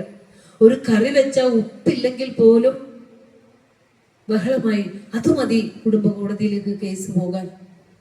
ഏറ്റവും അത് 1 മിനിറ്റിന് ഇത്ര സെക്കൻഡ് വെച്ചാണ് വിവാഹമോചന കേസുകൾ രജിസ്റ്റർ ചെയ്തുകൊണ്ടിരിക്കുന്നത്. അപ്പൊ ഗുരു പറയാണ്, സ്ത്രീക്ക് എന്താണ് ഭഗവാൻ അത് ഈ കലിയുഗവാസികളുടെ ജീവിതത്തെ ഉള്ളറിഞ്ഞു കണ്ടതുകൊണ്ടായിരിക്കണം ഗുരു പറഞ്ഞത്, സ്ത്രീ ദൈവശക്തിയുള്ള ആ സ്ത്രീക്ക്, ഒരു സർഗാത്മകത ശക്തിയുള്ള സ്ത്രീക്ക് ഒരു കുടുംബത്തിന്റെ ആ എന്താ പറയാ ബഡ്ജറ്റ് തയ്യാറാക്കുന്നതിലും സുസ്ഥിതിക്കും ആരോഗ്യം, ആ കുടുംബത്തിലെ ആളുകളുടെ ആരോഗ്യം നോക്കുന്നതിലും എല്ലാം ഗുരു മുന്നിൽ കണ്ടത് സ്ത്രീയാണ്. അപ്പൊ പറയാ, ദേഷിക്കുന്ന സമയത്ത് കുറച്ചൊരു സഹനത ആ സ്ത്രീക്കുണ്ടായാൽ ആ സ്ത്രീ ജഗദീശ്വരന്റെ കയ്യിലാണെന്നും ആ കുടുംബം ഏറ്റവും ശ്രേഷ്ഠമായ കുടുംബമായി വരുമെന്നും ഗുരു പറയുന്നു നമ്മളോട്, അല്ലെ? ഇത് 1-ാം നൂറ്റാണ്ടിൽ കാളിദാസ മഹാകവി മുതൽ പറഞ്ഞിരിക്കുന്ന വാചകമാണ്. അപ്പോ അങ്ങനെ എന്താ ടീച്ചറെ പറയണെന്ന് ചോദിക്കണ്ട. പുരുഷനും ധർമ്മമുണ്ട്, സ്ത്രീക്കും ധർമ്മമുണ്ട്. സ്ത്രീ തന്റെ ധർമ്മം കൃത്യമായി നിർവഹിക്കുമ്പോഴും പുരുഷൻ അതിൽ നിന്ന് എതിരെ നിൽക്കുകയാണെങ്കിൽ ഗുരു പറയുകയാണ്, അവിടെ ഗുരു ഒരു വാക്ക് പറഞ്ഞിട്ടുണ്ട്, അവരെ ജന്മങ്ങൾ അവനെ ശിക്ഷിക്കും എന്ന് പറഞ്ഞിട്ടുണ്ട്. അത്രയും താന്നു നിൽക്കുമ്പോഴും ആ ദുഷ്പ്രകൃതികൾ തുടരുകയാണെങ്കിൽ അവൻ ഈശ്വരന്റെ ശിക്ഷയ്ക്ക് വിധേയമാകും എന്ന് പോലും ഗുരു നമ്മോട് പറഞ്ഞു വെച്ച് തന്നിട്ടുണ്ട്. അവിഛിന്ന പ്രേമഭാജോ വർത്തന്തേ എത്ര ദമ്പതി സർവകല്യാണ സമ്പദം കുലം തദതിഭാവനം. അങ്ങോട്ടും ഇങ്ങോട്ടും പരസ്പര സ്നേഹത്തോടെ, പരസ്പര വിട്ടുവീഴ്ചകളോടെ ഏത് കുടുംബമാണോ മുന്നോട്ട് പോകുന്നത്, സർവകല്യാണ സർവമംഗള സമൃദ്ധമായ ആ കുടുംബം അതിഭാവനമായിരിക്കും. ഏറ്റവും ശ്രേഷ്ഠമായ മക്കളുള്ള, ഏറ്റവും ഉന്നതമായ ജീവിതം നയിക്കുന്ന, ഉന്നത പദവികൾ അലങ്കരിക്കുന്ന കുടുംബാംഗങ്ങൾ എവിടെയുണ്ടോ അവിടെയൊക്കെ ഒരു അമ്മയുടെ സഹനവും ത്യാഗവും ഒക്കെ ഉണ്ടാവും. ഒരു സംശയമില്ല. അപ്പോ ഒരു സ്ത്രീകളാണ് ഇവിടെ കൂടുതൽ ഇരിക്കുന്നത്. ഒരു സ്ത്രീക്ക് ഒരു കുടുംബത്തിന്റെ സുസ്ഥിതിയെ മുന്നോട്ട് കൊണ്ടുപോകുന്നതിൽ ഒത്തിരി പങ്കുണ്ട്. അതുകൊണ്ട് ഗുരു പറയാണ്, വസതിക്കൊത്ത ഗുണമുള്ളവളായി വരവിൽ സമം വ്യയവും ചെയ്യുകിൽ തന്റെ വാഴ്ചയ്ക്കു തുണയാമവൾ. തിരുക്കുറളില് ഗുരു ആദ്യം തർജ്ജമ ചെയ്ത 3 ആ കുറളുകൾക്കപ്പുറം ഒരു ഭാര്യാധർമ്മം കൊണ്ടുവന്നിട്ട് ഭഗവാൻ തമിഴിൽ നിന്നും മലയാളത്തിലേക്ക് തർജ്ജമ ചെയ്തിട്ട് ഈ ഭാഗം നോക്കി തന്നെ നമുക്ക് എന്തിനാ തന്നത് ഭഗവാൻ? ഒരച്ഛൻ മക്കൾക്ക് തരണ പോലെ നമ്മുടെയൊക്കെ കുടുംബങ്ങൾ സുസ്ഥിതിയിലാകണം, നശിച്ചു പോകരുത്, ഉയർന്നു വരണം. അതിനു വേണ്ടിയ ഗുരു പറഞ്ഞു, വസതിക്കൊത്ത ഗുണമുള്ളവളാകണം. കുടുംബത്തിലിരിക്കാൻ യോഗ്യതയുള്ള ഒരു സ്ത്രീ എപ്പോഴും വരവും ചിലവും നോക്കി കൈകാര്യം ചെയ്ത് ജീവിച്ചു കൊണ്ടുപോകുന്നവളായിരിക്കണം എന്ന് ഗുരു ഓർമ്മിപ്പിക്കുന്നുണ്ട്. അതുപോലെ ധർമ്മസംഘത്തിലാണെങ്കിലും ശ്രീനാരായണ ധർമ്മപരിപാലന യോഗത്തിലാണെങ്കിലും എവിടെയും ഗുരുവിനെ ഏറ്റവും കൂടുതൽ ഗുരു നിഷ്കർഷിച്ചിട്ടുള്ള ഒരു കാര്യമാണ് വരവും ചെലവും തുല്യമാക്കി കൊണ്ടുപോകണം എന്നുള്ളത്. ആ തുല്യത എവിടെ കൈവരുന്നുവോ അവിടെ ബഹളങ്ങൾ ഉണ്ടാവില്ല, കലഹങ്ങൾ ഉണ്ടാവില്ല. നമ്മളുടെ ഭാഗം കൃത്യമായി നിർവഹിച്ചാൽ നമുക്ക് ഈ ലോകത്ത് തല ഉയർത്തി നിൽക്കാൻ, ആരുടെയും മുമ്പിൽ തല കുനിക്കേണ്ടി വരില്ല. അപ്പൊ അതുകൊണ്ട് ഗുരു പറയാണ്, കടൽ തീരത്തെ മണൽത്തരികൾ പോലെ ഒന്നിനോടൊന്ന് ചേരാതെ നിൽക്കരുത്. അങ്ങനെയാണ് ഇപ്പൊ നമ്മുടെയൊക്കെ അവസ്ഥ. എവിടെ ചെന്നാലും കലഹങ്ങളും അഡ്മിനിസ്ട്രേറ്റീവ് ഭരണവും ഒക്കെയാണ്. അതൊരിക്കലും തീരുന്നില്ല. അത് ഏത് ഏരിയകളിൽ ചെന്നാലും നമ്മൾ കേൾക്കുന്നത് ഇതാ. എന്തുകൊണ്ടത്? ഇവിടെ നമുക്ക് പറഞ്ഞു തന്നിട്ടുള്ള തേനീച്ചകളെ പോലെയുള്ള സംഘടനാ പാഠവം. ഒരിക്കലും ഞാൻ കൂടുതൽ പണിയെടുത്തു എന്ന് ഒരു തേനീച്ചയും പരാതി പറയാറില്ല. എത്രയോ വ്യത്യസ്തങ്ങളായ പുഷ്പങ്ങൾ തേടി, എത്രയോ വ്യത്യസ്തങ്ങളായ രുചികളുള്ള, വലിപ്പമുള്ള, നിറങ്ങളുള്ള പൂക്കളിൽ നിന്നും തേനീച്ചകൾ തേൻ ശേഖരിച്ച് വിഴുങ്ങി തൻ്റെ തന്നെ എൻസൈം കൂട്ടിച്ചേർത്ത് അതിനെ ആ നല്ല ഒറ്റ രുചിയുള്ള തേനാക്കി മാറ്റുന്നില്ലേ? ആ കൈമൈ മറന്ന് ആ ഒരു സംഘടനാ പാഠവും ഉണ്ടെങ്കിലുണ്ടല്ലോ, SNDP യോഗങ്ങളൊക്കെ, സംഘടനകളൊക്കെ ഇന്ന് എത്ര ഉയരത്തിലാകും. അപ്പോൾ അങ്ങനെ ഗുരുവിന്റെ ആ ഒരു ഐക്യം, ആ സംഘടനാ പാഠവം നമുക്കുണ്ടാകണമെന്ന് ഗുരു നമ്മെ ഓർമ്മിപ്പിക്കുകയാണ്. അപ്പോൾ വീട്ടിലിരിക്കുന്ന സ്ത്രീ എന്നും കുടുംബ ബഡ്ജറ്റ് കൈകാര്യം ചെയ്യുന്നതിൽ ഏറ്റവും ശ്രേഷ്ഠതയുള്ളവളായി മാറണം. നമുക്കറിയാം, നമുക്ക് എന്നും ഇപ്പൊ ആഹാരം പുറത്തുനിന്ന് കഴിച്ച് നമ്മൾ ശീലിച്ച് ആ ഒരു ശീലം നമുക്ക് തുടങ്ങിയാൽ പിന്നെ നമുക്ക് ആഹാരം വയ്ക്കാൻ തോന്നുന്നില്ല. ഓരോ ദിവസവും നമ്മള് കാരണങ്ങൾ ഉണ്ടാക്കി ഇന്ന് പുറത്തുനിന്ന് അങ്ങനെ പോകും, അല്ലെ? അങ്ങനെ പോയി നമ്മളറിയാതെ നമ്മുടെ പോക്കറ്റ് കാലിയാകുകയും സമ്പത്ത് ചോർന്നു പോവുകയും ഒപ്പം നമ്മുടെ ആരോഗ്യവും നശിച്ചുകൊണ്ടേയിരിക്കും. അതുകൊണ്ട് വളരെ കൃത്യം. അത്യാവശ്യമൊക്കെ നമുക്ക് പുറത്ത് ആഹാരമൊക്കെ കഴിക്കാം, പക്ഷെ അതൊരു ശീലമാക്കി നമ്മൾ മാറ്റാതെ നമ്മുടെ കുഞ്ഞുങ്ങളെ അമ്മ ആവിയിൽ വേവിക്കുന്ന വിഭവസമൃദ്ധമായ ഏറ്റവും പോഷക ഗുണങ്ങളുള്ള ആഹാരം കഴിപ്പിച്ച് ശീലിപ്പിക്കുക. അവർ ക്ലാസ്സിലേക്ക് കൊണ്ടുപോകുന്ന ടിഫിൻ ബോക്സുകളിൽ ഒരിക്കലും ഈ ബേക്കറിയിൽ നിന്ന് വാങ്ങുന്ന സാധനം തട്ടി നിറച്ച് കൊടുത്തു വിടരുത്. കാലക്രമത്തിൽ ഈ കുഞ്ഞുങ്ങൾ ഒരു 30 വയസ്സൊക്കെ ആകണതിന് മുമ്പ് തന്നെ ജീവിതശൈലി രോഗങ്ങൾ അവരെ ബാധിക്കും. ഒരു നൂഡിൽസ് പാക്കറ്റ് വാങ്ങി കൊണ്ടുവന്നോ, ഒരു സ്വീറ്റ് പൊറോട്ട വാങ്ങി കൊണ്ടുവന്നോ, അല്ലെങ്കിൽ എന്തൊക്കെയാണോ അവർക്ക് ഇഷ്ടമുള്ള അതൊക്കെ വാങ്ങി ആ ലഞ്ച് ബോക്സിലിട്ട് എന്നും കൊടുക്കുന്ന നേരത്ത് ദോശയോ ഇഡലിയോ അല്ലെങ്കിൽ മറ്റെന്തെങ്കിലും പോഷക ഗുണമുള്ള ഫ്രൂട്ട്സോ അതുപോലെയുള്ള സാധനങ്ങൾ കൊടുത്ത് അവരെ ശീലിപ്പിച്ചെടുക്കുക. ഇല്ലെങ്കിൽ നമ്മൾ കുറച്ച് കഴിയുമ്പോൾ തന്നെ ആ കുഞ്ഞുങ്ങളിലേക്ക് ആരോഗ്യത്തെ മോശമായി മാറുന്ന നമുക്ക് കാണാം.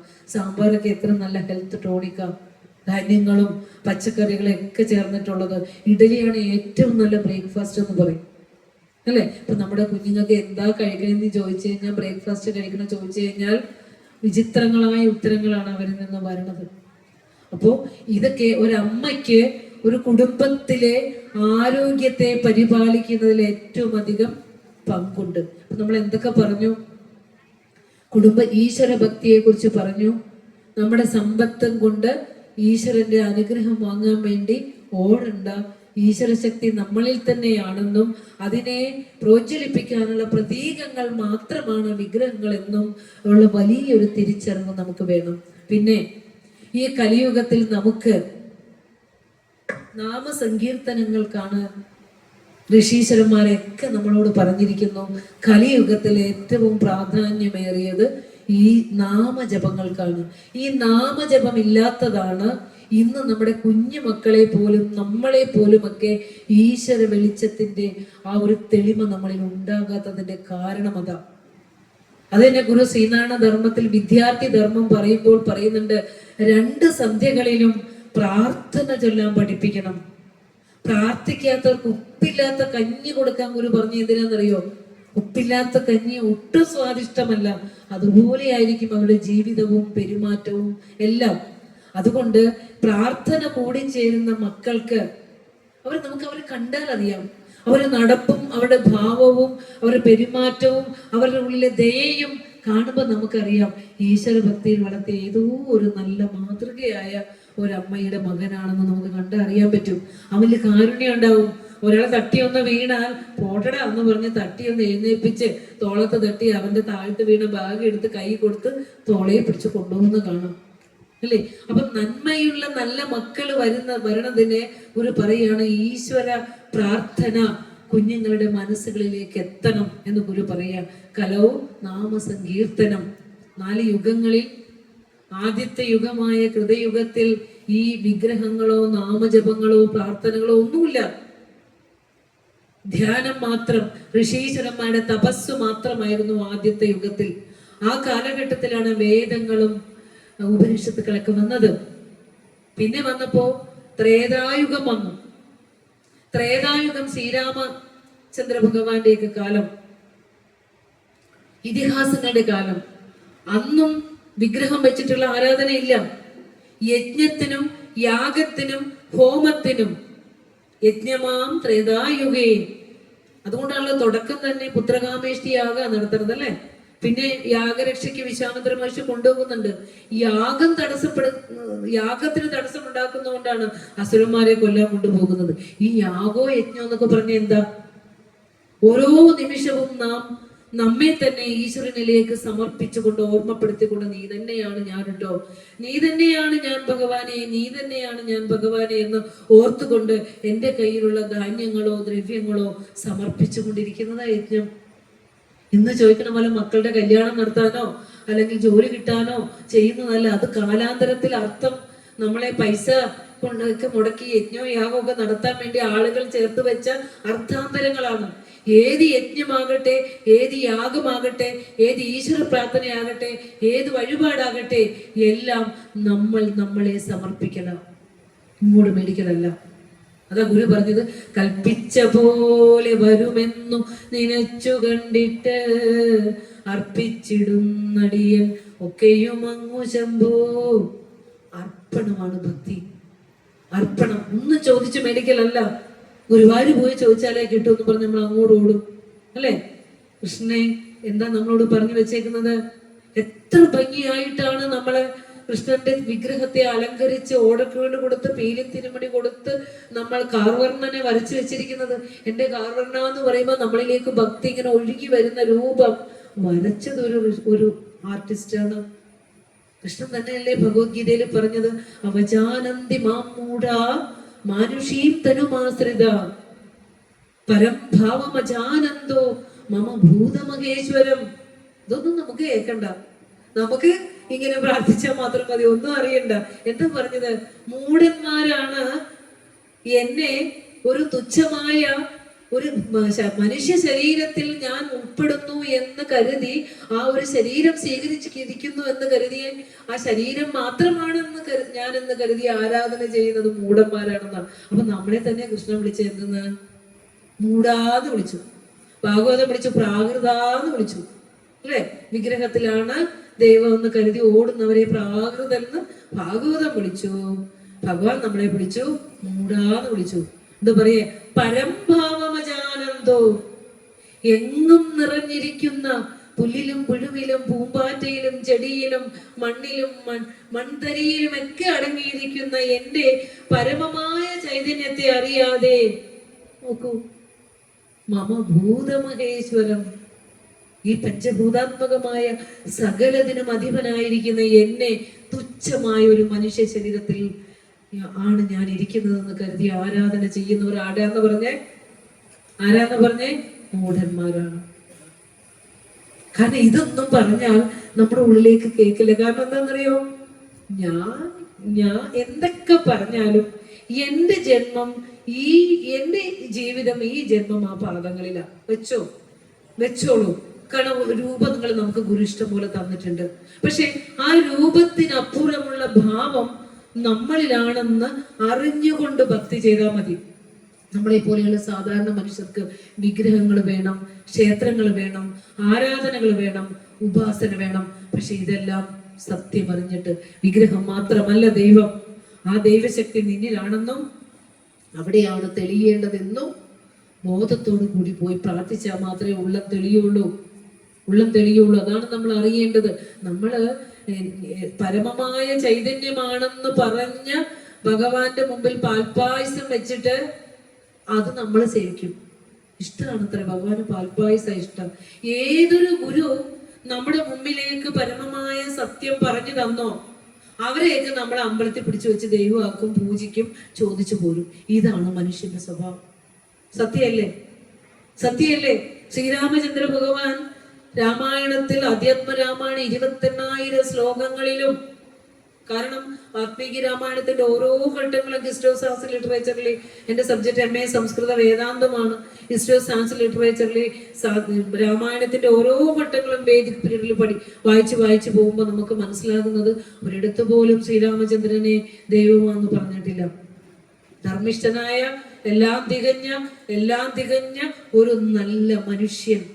ആ മനുഷ്യൻ എങ്ങനെയാണ് നമ്മളുടെ പൂജാമുറിയിലേക്ക് ഇടം നേടിയത്? എങ്ങനെയാണ് ആ മാടനാശന്റെയും കുട്ടിയമ്മയുടെയും പുത്രനായി അരുവിപ്പുറത്തേക്ക് അവതരിച്ച ഗുരുദേവൻ നമ്മുടെ ആരാധനാമൂർത്തിയായത്? ശ്രീരാമൻ എങ്ങനെ ആരാധനാമൂർത്തിയായി? അതേ തത്വം തന്നെ ഈ കലിയുഗത്തിൽ പറയാമെന്ന ഗുരുവാണ്. ശ്രീരാമൻ ഗുരുവാണ്, ശ്രീനാരായണ ഗുരുദേവനും ഗുരുവാണ്, ശങ്കര ഭഗവത്പാദരും ഗുരുവാണ്, കൃഷ്ണനും ഗുരുവാണ്. ഭഗവത്ഗീത തത്വം ഒന്നും നമ്മൾ പഠിക്കില്ല, നമുക്കൊന്നു മാത്രമേ അറിയാമ്പോ ഓം നമോ ഭഗവതേ വാസുദേവായ ചോദിക്കണയൊക്കെ നീ എനിക്കങ്ങ് തന്നു. ഇതല്ലാതെ ഭഗവാനോട് ഇഷ്ടമുണ്ടായിട്ട് നമ്മൾ ആരെങ്കിലും സാത്വസ്മിൻ പരമ പ്രേമരൂപാ ഭക്തി, ഭഗവാൻ എനിക്ക് നിന്നെ കണ്ടാൽ മാത്രം മതി എന്ന് പറഞ്ഞ ആരെങ്കിലും ഗുരുവായൂർ പോകാറുണ്ടോ? എനിക്ക് നിന്നെ കണ്ടാൽ മാത്രം മതി, എനിക്ക് ഒന്നും വേണ്ട, എങ്ങനെ പോകാറില്ല? നാരദ ഭക്തി സൂത്രമൊക്കെ പറഞ്ഞ പോലെ അറിയേണ്ടത് അറിഞ്ഞു കഴിഞ്ഞാലേ പിന്നെ ഒന്നും ആഗ്രഹിക്കില്ല, ആരോടും വെറുപ്പില്ല, ഒന്നിനെ ഓർത്ത് ദുഃഖിക്കില്ല, തൃപ്തനാകുന്നു, മുക്തനാകുന്നു, അമൃതനാകുന്നു. ഇതൊന്നും നമുക്കില്ലാത്ത ക്വാളിറ്റിയാണ്. കൃഷ്ണനെ നിങ്ങൾ ഇഷ്ടപ്പെടുന്നെങ്കിൽ കൃഷ്ണൻ പഠിച്ചത് ഭഗവത്ഗീത തത്വം എടുത്ത് വെച്ച് പഠിക്കൂ. എന്നിട്ട് സ്വന്തം ജീവിതത്തെ വെളിച്ചമുള്ളതാക്കി മാറ്റൂ. എന്നിട്ട് ഇരുട്ടിനെ മാറ്റി നല്ല മനുഷ്യനായി സഞ്ചരിക്കൂ. ഇത്രേ പറയാനുള്ളൂ. ശ്രീരാമചന്ദ്ര ഭഗവാനെ ആരാധിക്കുന്നെങ്കിൽ ഭഗവാൻ നമ്മോട് പറഞ്ഞു വെച്ചിരിക്കുന്നു, ഭോഗങ്ങളെല്ലാം ക്ഷണപ്രഭാ ചഞ്ചലം വേഗേന നഷ്ടമാം ആയുസ്സുമോർക്കിൽ നീ. പറഞ്ഞു തന്നേക്കുവാ ആ ഭഗവാനോട്, ഇങ്ങതാ വീട്ടിൽ ഐശ്വര്യം വരും, അതുകൊണ്ടാണ് ഞാൻ ചൊല്ലണെന്നാ പറയുന്നത്. എന്റെ ഉള്ളിൽ തെളിയാനാ ചൊല്ലണെന്ന് ആരെങ്കിലും പറയാറുണ്ടോ? എത്ര വർഷങ്ങളായി രാമായണം ചൊല്ലാൻ തുടങ്ങിയിട്ട്? എവിടെയെങ്കിലും തെളിച്ചം വന്നിട്ടുണ്ടോ? ചൊല്ലി എങ്ങനെയെങ്കിലും അവസാനം എത്തുമ്പോ തീർക്കണം. ഈ ശരീരത്തെ കുറിച്ച് പറഞ്ഞിട്ടില്ലേ, മണ്ണിനുമീതെ കൃമികളായി പോയിടിലാം, വെന്തു വെണ്ണീറായി ചമഞ്ഞു പോയിടിലാം. അങ്ങനെയൊക്കെ അല്ലേ ഗുരുക്കന്മാർ നമ്മളോട് പറഞ്ഞു തന്നേക്കുന്നത്. നമ്മൾ എന്നിട്ടും ഈ തുച്ഛമായ ശരീരത്തിന് വേണ്ടി മാത്രമുള്ള ആഗ്രഹങ്ങൾ മാറ്റിയിട്ട് നാം ശരീരമല്ല അറിവാകുന്നു എന്ന് പഠിപ്പിച്ചു തന്നൊരു ഗുരുവിന്റെ മക്കളാണ് നാം. ശരീരമുണ്ടാകുന്നതിന് മുന്നിലും അറിവായി നാം ഉണ്ടായിരുന്നു. ഇനി ഇതൊക്കെ ഇല്ലാതെ പോയാലും നാം ഇപ്രകാരം പ്രകാശിച്ചു കൊണ്ട് തന്നെ ഇരിക്കും. ഈ ശരീരം നമ്മൾ അടുപ്പിൽ വെച്ച് കത്തിക്കുന്ന വിറകില്ലേ, ആ വിറകിന് തുല്യം മാത്രമാണ്, അതിനപ്പുറം ഒന്നുമല്ല. അത് നമ്മൾ അറിയണമെങ്കിൽ ഒരു മരണ വീട്ടിൽ ചെല്ലുമ്പോൾ ആ ചിത ഒരുക്കിയിരിക്കുമ്പോൾ ആ വിറകിന്റെ പുറത്തേക്ക് മറ്റൊരു വിറകായി ആ ശരീരത്തെ കിടത്തുന്നത് കാണുന്നത് വരെ നമ്മളിത് വിറകാന്ന് തിരിച്ചറിയില്ല. ഈ വിറകിനെ ചൈതന്യവത്താക്കി വെച്ചിരിക്കുന്ന ഒരു ദിവ്യ ചൈതന്യം നമ്മളിൽ തെളിയുന്നുണ്ടെന്ന് ഈ ജന്മം വീഴുന്നത് വരെ, തീരുന്നത് വരെ നമ്മൾ മനസ്സിലാക്കുകയില്ല. അതുകൊണ്ട് ഗുരു പറഞ്ഞത്, എന്റെ ലോകവാസം കഷ്ടപ്പാട് കൂടാതെ കടന്നു പോകണം, ഒടുവിൽ അങ്ങയുടെ പരമപദം പ്രാപിക്കണം. രണ്ടെണ്ണേ നമുക്ക് ഈ കാര്യങ്ങളെ നമുക്ക് ഈ ലോകത്ത് നേടാനുള്ളൂ. എന്നിട്ട് കലഹങ്ങള്, വെറുപ്പ്, വിദ്വേഷങ്ങള് ഒക്കെ കൊണ്ട് ഈശ്വര തുല്യമായ ഈ ജീവിതത്തെ നമ്മൾ കൂടുതൽ കൂടുതൽ ഇരുട്ടിലേക്ക് ആറ്റിക്കൊണ്ടിരിക്കുകയാണ് നമ്മൾ. അപ്പൊ പറഞ്ഞു വന്നത്, കൃതയുഗം പറഞ്ഞു, ത്രേതായുഗത്തിൽ യജ്ഞയാഗങ്ങൾക്കാണ് പ്രാധാന്യം എന്ന് പറഞ്ഞു. ഇനി ദ്വാപര യുഗത്തിൽ കൃഷ്ണന്റെ കാലം അർച്ചനയ്ക്കാണ് പ്രാധാന്യം. വിഗ്രഹങ്ങൾ വന്നു അർച്ചനയ്ക്ക്. കൃഷ്ണൻ ദ്വാരകയിൽ പൂജിച്ചിരുന്ന വിഗ്രഹമാണത്രേ, വിഷ്ണു വിഗ്രഹമാണത്രേ ഗുരുവായൂരിൽ പ്രതിഷ്ഠിച്ചിരിക്കുന്നത്, അല്ലെ? ഗുരുവും വായുവും ചേർന്നെന്നാണ് നമ്മൾ ചരിത്രം നോക്കുമ്പോൾ മനസ്സിലാക്കുന്നത്. അതുപോലും കൃഷ്ണൻ പൂജിച്ചിരുന്ന വിഗ്രഹം. അപ്പോ ആരെയാ പൂജിച്ചത്? ആരെയാ കൃഷ്ണൻ പൂജിച്ചത്? ഗുരു പറഞ്ഞു തന്നു, മഹാദേവനും ബ്രഹ്മനും മുൻപരായോരഹോ മായയിൽ പെട്ടിരിക്കുന്നു ചിത്രം, പൂമലരോനും തിരുമാലുമാരും നിൻ പൂമേനി കണ്ടില്ലെന്നാടു പാമ്പേ. സത്യം പറഞ്ഞു കഴിഞ്ഞാല് ഗുരുവിനെ പറയുമ്പോ അജ്ഞരായ ഗുരുവിന്റെ മക്കളുടെ മുന്നിലെ സമസ്താപരാധം പറഞ്ഞുകൊണ്ടാണ്. കാരണം പരമസത്യത്തേക്ക് ആ കുണ്ടലിനി പ്രാണൻ ചലിച്ച് ആ പ്രാണസ്പന്ദനം അനാഹത ശബ്ദത്തിലെത്തി, അവിടുന്ന് സഹസാര പത്മത്തിലെത്തി ആ പരമാത്മ ചൈതന്യത്തെ അനുഭവിച്ചുകൊണ്ട് ഗുരു പറയാ, പൂമലരോനെ, ആ ബ്രഹ്മാവും വിഷ്ണു ഒന്നുവേ നിന്റെ പരമപദത്തെ അറിഞ്ഞിട്ടില്ല. അപ്പോ സഗുണത്തിൽ ഇരിക്കുന്ന മൂർത്തികള് പരബ്രഹ്മ സ്വരൂപികളായ ഗുരുക്കന്മാർക്ക് തൊട്ട് താഴെയാണെന്ന് ഒരു ആദിശങ്കരൻ പിറന്ന ഈ നാട്ടിലുള്ള മനുഷ്യരെങ്കിലും അറിയണം. ജ്ഞാനം തന്ന ഭൂമിയാണ്. നമ്മൾ ഓടരുത്, അനാവശ്യമായി ഓടാതെ സ്വസ്ഥവും ശാന്തമായി ഇരുന്ന് കിട്ടിയിരിക്കുന്ന ശ്രേഷ്ഠമായ ഈ മനുഷ്യ ജന്മത്തിലെ നേടേണ്ടത് നേടണമെന്ന്. കുറച്ചേ ഉള്ളൂ ജീവിതം, കുറച്ചേ ഉള്ളൂ. നമ്മൾ വിചാരിക്കുന്ന പോലെയല്ല. കുറച്ച് കഴിയുമ്പോൾ നമുക്ക് ഇതൊന്നും എടുത്ത് വായിക്കാനോ പഠിക്കാനോ ഉള്ള മനസ്സ്, ഉറപ്പോ, ശരീരത്തിന് ആരോഗ്യമോ ഒന്നും കിട്ടില്ല. അപ്പൊ ആരോഗ്യമുള്ളിടത്തോളം കാലം അറിയാവുന്നതിനെ, അറിയേണ്ടതിനെ അറിയാനായിട്ട് ശ്രമിക്കണം. അപ്പോൾ ദ്വാപര യുഗത്തിൽ അർച്ചനയ്ക്കാണ് പ്രാധാന്യം, അർച്ചനയ്ക്കാണ്. അവിടെയും നാരായണീയമാണല്ലോ. നമ്മളിപ്പോ ഇവിടെ ചെല്ലുമ്പോഴും നാരായണീയ പാരായണമുണ്ട്, അതുപോലെ തന്നെ ഭഗവത്ഗീത പാരായണം. ഇതൊക്കെ അർത്ഥമറിഞ്ഞ് പാരായണം ചെയ്താൽ തന്നെ നമുക്ക് 100 വെളിച്ചം നമ്മളിലേക്ക് വരും. നാരായണീയം തന്നെ ഭട്ടതിരിപ്പാട് വെറുതെ ഒന്ന് ശ്രദ്ധിച്ചു നോക്കിയേ. ഓരോ ദശകം 10 ശ്ലോകം കഴിയുമ്പോഴും പറയും, പാഹി വാദനാഥമാം ഗത, എന്റെ ഈ രോഗം ഒന്ന് മാറ്റിത്താ, എന്റെ ശരീരത്തിന് വേണ്ടിയാണ് പ്രാർത്ഥിച്ചിരുന്നത്. നാരായണീയത്തിൽ 97-ാം ദശകം വരെ എന്താ എന്റെ രോഗമെന്ന് മാറ്റിത്താ 10-ാമത്തെ ശ്ലോകത്തിൽ ഇതാ പറയണ വാദനാഥ പരിപാക്കി മംഗത. അങ്ങനെ പ്രാർത്ഥിച്ച് വന്നിട്ട് ആ ഗുരുവായൂരപ്പൻ തന്നെ ചൈതന്യമാണെന്ന് അനുഭവിച്ചിട്ട് പറയാണ്. അവസാനം പറയുന്നൊരു വാക്ക് നമ്മൾ അത്രമാത്രം പഠിച്ചാൽ മതി. ഹി മേ ദേഹമോഹം ത്യജ പവനപുരാധീശ. എന്റെ ഭഗവാനെ, എന്റെ ജന്മം പാഴായി പോയല്ലോ. ഇത്രയും നാളുകൾ ഞാൻ പ്രാർത്ഥിച്ചത് എന്റെ ശരീരത്തിന് വേണ്ടിയായിരുന്നു. ആ ദേഹമോഹം ഒന്ന് കളഞ്ഞതാ. ശരീരമാണ് ഞാൻ എന്ന മോഹം എന്നിൽ നിന്ന് എടുത്തു കളഞ്ഞതാ. പറഞ്ഞു, നാം ശരീരമല്ല അറിവാകുന്നു. ഒരു ശരീരമല്ല അറിവാകുന്നു എന്നല്ല, അറിവതു നാം അതു തന്നെ, മറ്റുമെല്ലാവരും അതു താൻ വടിവാർന്നു നിന്നിടുന്നു എന്ന് പറഞ്ഞ ജ്ഞാനസ്വരൂപനായ ഒരു ഗുരുവിനെ പ്രാർത്ഥിക്കുന്ന അറിയുന്ന ഇടമാണത്. അപ്പൊ പറയാ മേ ദേഹമോഹം ത്യജ പവനപുരാധീശ. അല്ലയോ ഗുരുവായൂരപ്പ, ഞാൻ ദേഹമാണെന്നുള്ള ആ ഒരു അറിവില്ലായ്മ എന്നിൽ നിന്ന് എടുത്തു കളഞ്ഞതാ. പ്രേമഹേതോ, ഇതിനെ ഇത്രയും അധികം ഞാൻ പ്രേമിച്ചു പോയി. അതുകൊണ്ടാണ് ഗേഹേ പുത്രേ കളത്രാദിഷു ഗേഹേ വിത്തേ കളത്രാദിഷു, ഞാൻ എൻ്റെ വീട്ടിലും സമ്പത്തിലും ഭാര്യയിലും മക്കളിലും ഒക്കെ അങ്ങ് ഭ്രമിച്ചു പോയി. എന്നിട്ടോ തുപ്പദം വിസ്മരന്തി, അറിയേണ്ടതിനെ അറിഞ്ഞില്ല. ഉള്ളിലിരിക്കുന്ന ഒരു ചൈതന്യമാണ് എല്ലാത്തിനെയും കാണിക്കണമെങ്കിൽ ആ ചൈതന്യം കൊണ്ട് കാണുന്നതിനെ എല്ലാം പുകഴ്ത്തിക്കൊണ്ട് നടന്നു, അതിനെ കാണാൻ നടന്നു. പക്ഷെ ഇതിനെയൊക്കെ കാണിച്ചവനെ കണ്ടില്ല. കാണിച്ചവനെ കണ്ടു നമ്മള്. അത് ഗുരു പറഞ്ഞു തന്നത് നമുക്ക് മനസ്സിലായോ?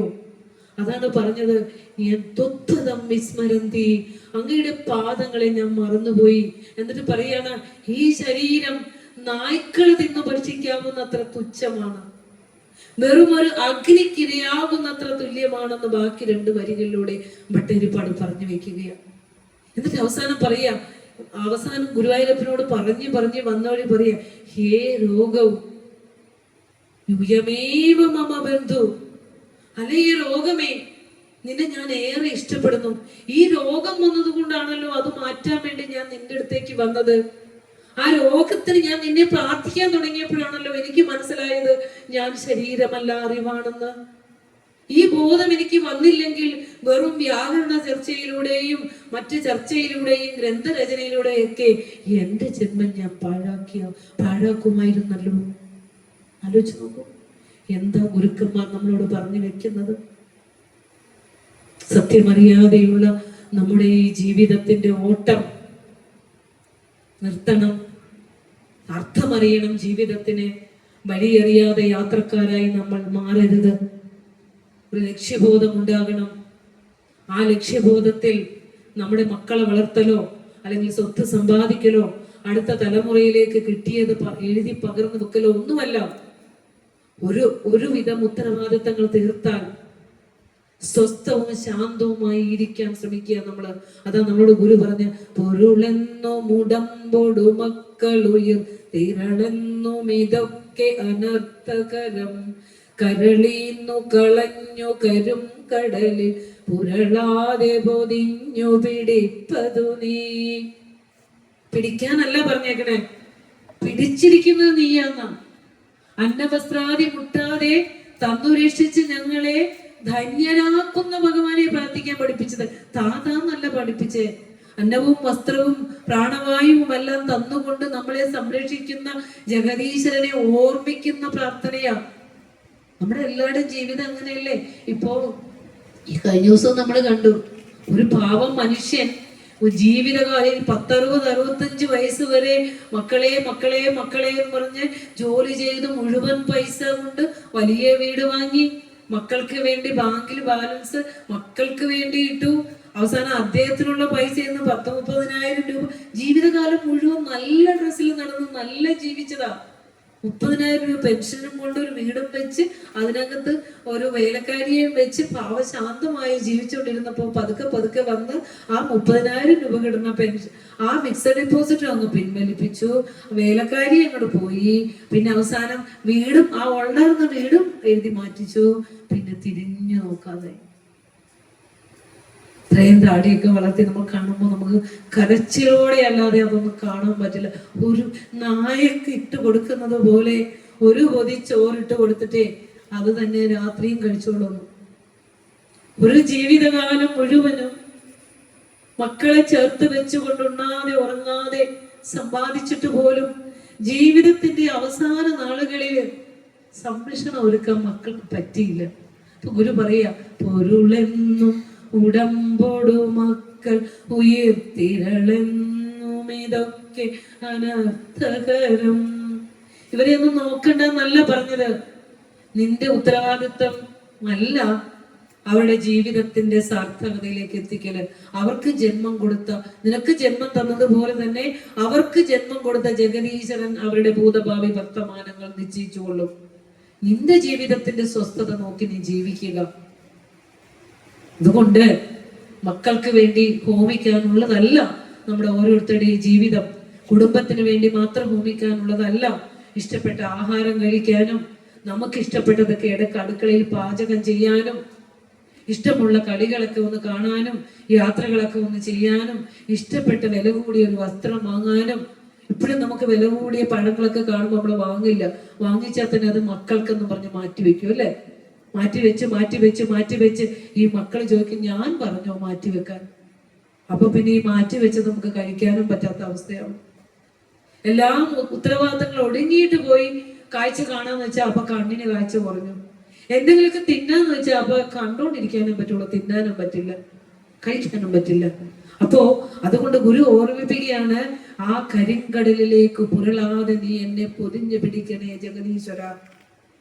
ഈ ചിന്തകൾ ഇപ്പോൾ ഇവിടെ ഇരിക്കുമ്പോൾ പോലും നമുക്ക് എന്താ, നാളെ സ്കൂള് തുറക്കുന്നു, എന്തൊക്കെ കാര്യങ്ങളാണ് വീട്ടിൽ നിന്ന് ഒതുക്കാനുള്ളത്, എപ്പോഴാ അവിടെ നിന്ന് പോകാൻ പറ്റുക അല്ലെ? ഇങ്ങനെയൊക്കെയുള്ള ചിന്തകളായിരിക്കും. ഒരു സത്സംഗത്തിൽ ഇരിക്കുമ്പോൾ പോലും നമ്മൾ ഒരു നിമിഷം നമ്മുടെ മനസ്സിനെ ഒന്ന് ഇളകാതെ, ഒരു ഗുരുവിന്റെ തിരുസന്നിധിയിലാണ് നമ്മൾ ഇരിക്കുന്നത്, ഒരു സത്സംഗം നമ്മളെ കുറിച്ചാണ് പറയുന്നത് എന്നുപോലും മനസ്സിലാക്കാതെ നമ്മൾ ചഞ്ചലമായിരിക്കുന്നു നമ്മുടെ മനസ്സ്. അപ്പോൾ ഒരു പറയുക, സ്വസ്ഥമായി നമുക്ക് വേണ്ടിയൊക്കെ ഒന്ന് ജീവിക്കുക. എന്നിട്ട് ശിവന്റെ പ്രാർത്ഥന 5 ശ്ലോകങ്ങളോട് കൂടി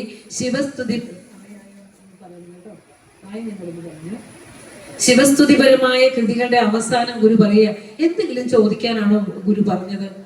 ശിവപ്രസാദ പഞ്ചകം 5-ാം ശ്ലോകത്തിൽ എന്താ പറഞ്ഞേ? അറിയുമോ നിങ്ങൾക്ക് ശിവപ്രസാദ പഞ്ചകം? ഒന്ന് വെറുതെ ചൊല്ലി നോക്കിയേ.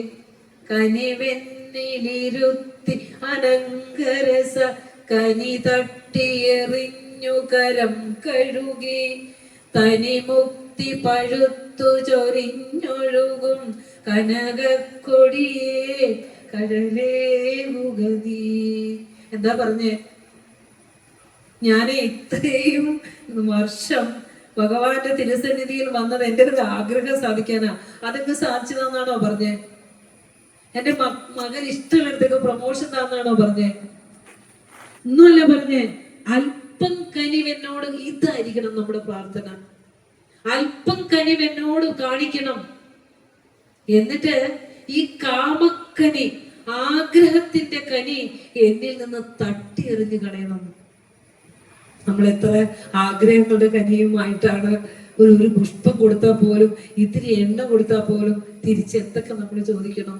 കാരണം തട്ടി എറിയാൻ പറയാൻ കാരണം എന്താണെന്നറിയാം? പിടിച്ചേക്കോ, ഇങ്ങനെ വിടാൻ പറഞ്ഞാലൊന്നും വിടില്ല.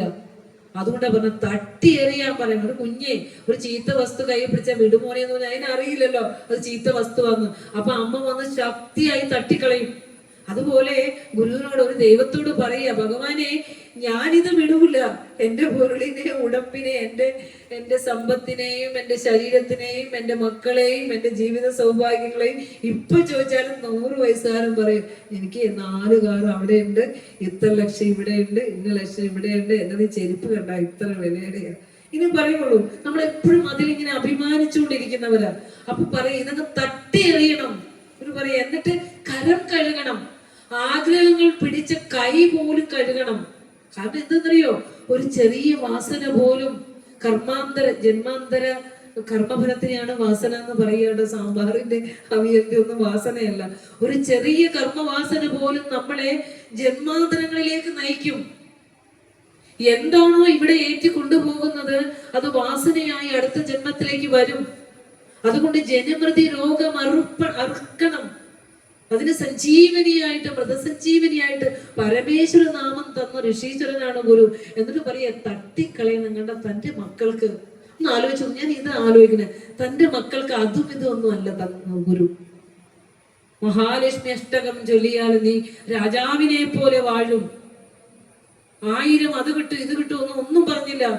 എല്ലാ ആഗ്രഹങ്ങളും കളഞ്ഞ് എൻ്റെ ആഗ്രഹമുള്ള കൈ വരെ കഴുകിച്ചിട്ട് അവിടെ എന്ത് വെച്ച് തരാനാ പറഞ്ഞേ? തനി മുക്തി പഴുത്തു ചൊരിഞ്ഞൊഴുകും കനകക്കുടിയേ കഴലേകുക നീ. നിന്റെ പാദങ്ങൾ എനിക്ക് താ, നിന്റെ പാതാരവിന്ദങ്ങൾ എനിക്ക് ശരണാഗതി താ. ആ മുക്തി സ്വരൂപനായ, മുക്തി പഴുത്ത് ചൊരിഞ്ഞൊഴുകുന്ന പഴമാ നിന്നിലുള്ളത്. ആ പഴം എനിക്ക് താ, ആ പാദം എനിക്ക് താ. അല്ലാതെ ആഗ്രഹങ്ങളുടെ പഴമല്ല എനിക്ക് വേണ്ടത്. അത് തട്ടിക്കളയാനാ പറഞ്ഞത്. ഈശ്വരഭക്തി ചെയ്യുമ്പോൾ ഗുരുവിന്റെ ഈ വാക്കുകളൊക്കെ ഓർക്ക വേണം. ഒന്നും ദൈവസന്നിധിയിൽ ചെന്ന് ചോദിക്കരുത്. എല്ലാം അറിഞ്ഞു ഭഗവാൻ ഇവനിന്നെടുത്തു ചൊല്ലേണമോ ദുരിതമൊക്കെ അകറ്റണേ.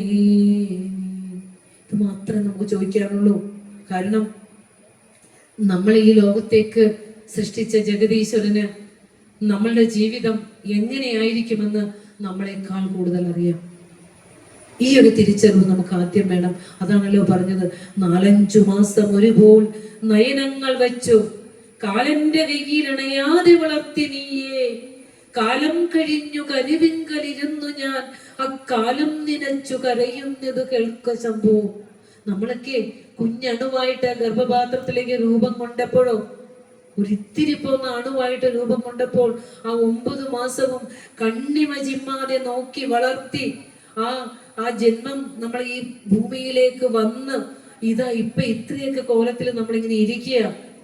ആ ജഗദീശ്വരനല്ലേ അന്ന് നമ്മളെ നോക്കി വളർത്തിയത്. ആ ചൈതന്യം ഇപ്പോഴും നമ്മളിൽ തന്നെ ഇരുന്നു കൊണ്ട് ആശ്വാസം അരുളുന്നുണ്ട്. പുറത്തെങ്ങും അല്ല ഇരിക്കണേ, പുറത്തെങ്ങും അല്ല ഇരിക്കണേ. നമ്മൾ കടന്നു പോകുന്ന വഴികൾ എത്രയോ സങ്കീർണമായിരുന്നു, എത്രയോ ദുഃഖ ദുരിതങ്ങൾ ഉള്ളതായിരുന്നു. എന്റെ ദൈവമേ, ഞാൻ അത് എങ്ങനെ തരണം ചെയ്തു ഇപ്പോഴും നമ്മൾ ഓർത്തു പോകാറില്ലേ? നമസ്തേ സാർ. നമസ്തേ. വിശിഷ്ടാതിഥികൾക്ക് നമസ്കാരം. അപ്പൊ നമ്മൾ പറഞ്ഞു വന്നത്, നമ്മളുടെ ജീവിതത്തെ നമ്മളെക്കാൾ അധികം കൂടുതൽ അറിയാവുന്നത് ആർക്കാന്ന് പറഞ്ഞത്? ജഗദീശ്വരനാണ് അല്ലെ. അപ്പൊ വേദന കൊണ്ട് വിഷമിക്കുമ്പോഴും, എനിക്ക് ആരുമില്ല എന്ന് കരുതി കരയുമ്പോഴും, സാമ്പത്തികമായി വിഷമിക്കുമ്പോഴും, മക്കളെ ചൊല്ലി വിഷമിക്കുമ്പോഴും, ഭർത്താവിനെ ചൊല്ലി വിഷമിക്കുമ്പോഴും, എടുത്തു തീർത്ത ലോൺ അടച്ചു തീർക്കാൻ പറ്റാതെ വിഷമിക്കുമ്പോഴും ഒക്കെ നമ്മൾ അറിയേണ്ട ഒരു കാര്യം, നമ്മളിൽ ഇരുന്നു കൊണ്ട് തന്നെ ആശ്വാസമരുളുന്ന ഒരു ശക്തി നമ്മളിൽ ഉണ്ടെന്ന് ഗുരു പറഞ്ഞു തന്നതും പിണ്ടനന്ദി എന്ന കൃതിയിലൂടെ അല്ലെ പറഞ്ഞു തന്നു. ബന്ധുക്കളില്ല ബലവും ധനവും നിനക്കിൽ, എന്തൊന്നു കൊണ്ടിതു വളർന്നതോ വിചിത്രം. എന്തമ്പുരാന്റെ കളിയൊക്കെ ഇതെന്നറിഞ്ഞാൽ അന്ധത്വമില്ലതിനു നീയരുളീടു ശംഭോ. പുറത്തു വന്നപ്പോഴല്ലേ ആദ്യം അമ്മേനെ കണ്ടു, അച്ഛനെ കണ്ടു, അനിയനെ കണ്ടു, അനിയത്തിയെ, ചിറ്റപ്പനെ, ആന്റിയെ, അങ്കിളിനെ ഒക്കെ കണ്ടത് ജനിച്ചു വന്നപ്പോഴല്ലേ. അപ്പോ ആ ഇത്തിരി പോന്ന അണുവായി അവിടെ കിടന്നിരുന്ന സമയത്ത് നമുക്ക് ബന്ധുക്കൾ ഉണ്ടായിരുന്നില്ല, തിരിഞ്ഞു കിടത്താൻ പോലും ഉള്ള ആരോഗ്യം ഉണ്ടായിരുന്നില്ല, സമ്പത്ത് ഉണ്ടായിരുന്നില്ല, ധനം ഉണ്ടായിരുന്നില്ല, ഒന്നും ഉണ്ടായിരുന്നില്ല.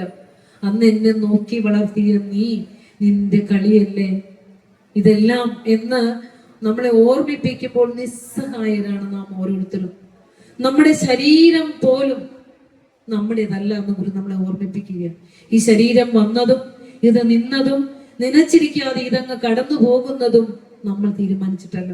ഇതിന് രോഗം വരുന്നത് തീരുമാനിച്ചിട്ടല്ല. ഇന്നലെ കിടന്നുറങ്ങിയവൻ ഇന്ന് വെളുപ്പിന് 14 വയസ്സുള്ള കുട്ടിയാണ്. മിനിഞ്ഞാന്ന് എഴുന്നേറ്റപ്പോ നാളെ സ്കൂളിലേക്ക് 10ാം ക്ലാസ്സിലേക്ക് കാലെടുത്ത് വെക്കേണ്ട കുട്ടിയാണ്. എന്തെല്ലാം പ്രതീക്ഷകളും സ്വപ്നങ്ങളുമാണ്. നമ്മളാണോ തീരുമാനിക്കുന്നത്? എപ്പോഴും പറയാനുള്ള പോലെ ആ കസേര പോലും നാളെ ഇവിടെ ഉണ്ടാകും. അതിലിരിക്കുന്ന നമ്മളുടെയൊക്കെ ജീവിതം എത്രയോ നശ്വരമാണ്. അതെല്ലാം കണക്ക് കൂട്ടി അറിയാവുന്ന ഈശ്വരന്റെ അടുത്ത് ചെന്നിട്ട് നമ്മൾ തുച്ഛമായ ഭൗതിക വസ്തുക്കൾ വെച്ചിട്ട് എനിക്ക് അതുതാ ഇതുതാ എന്ന് പറയുന്നതല്ല ഭക്തി എന്ന് ആദ്യം മനസ്സിലാക്കണം.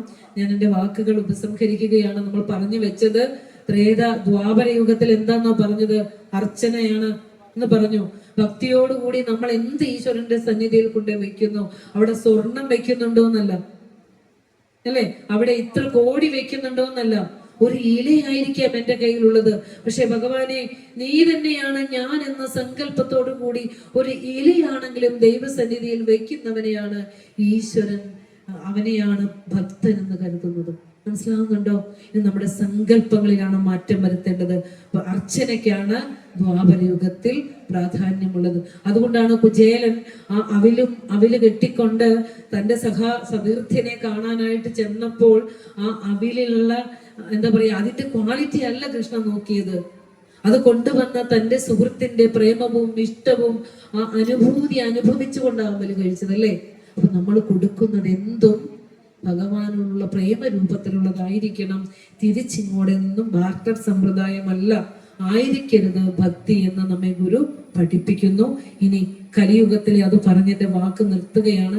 ഇത് കലിയുഗമാണ്.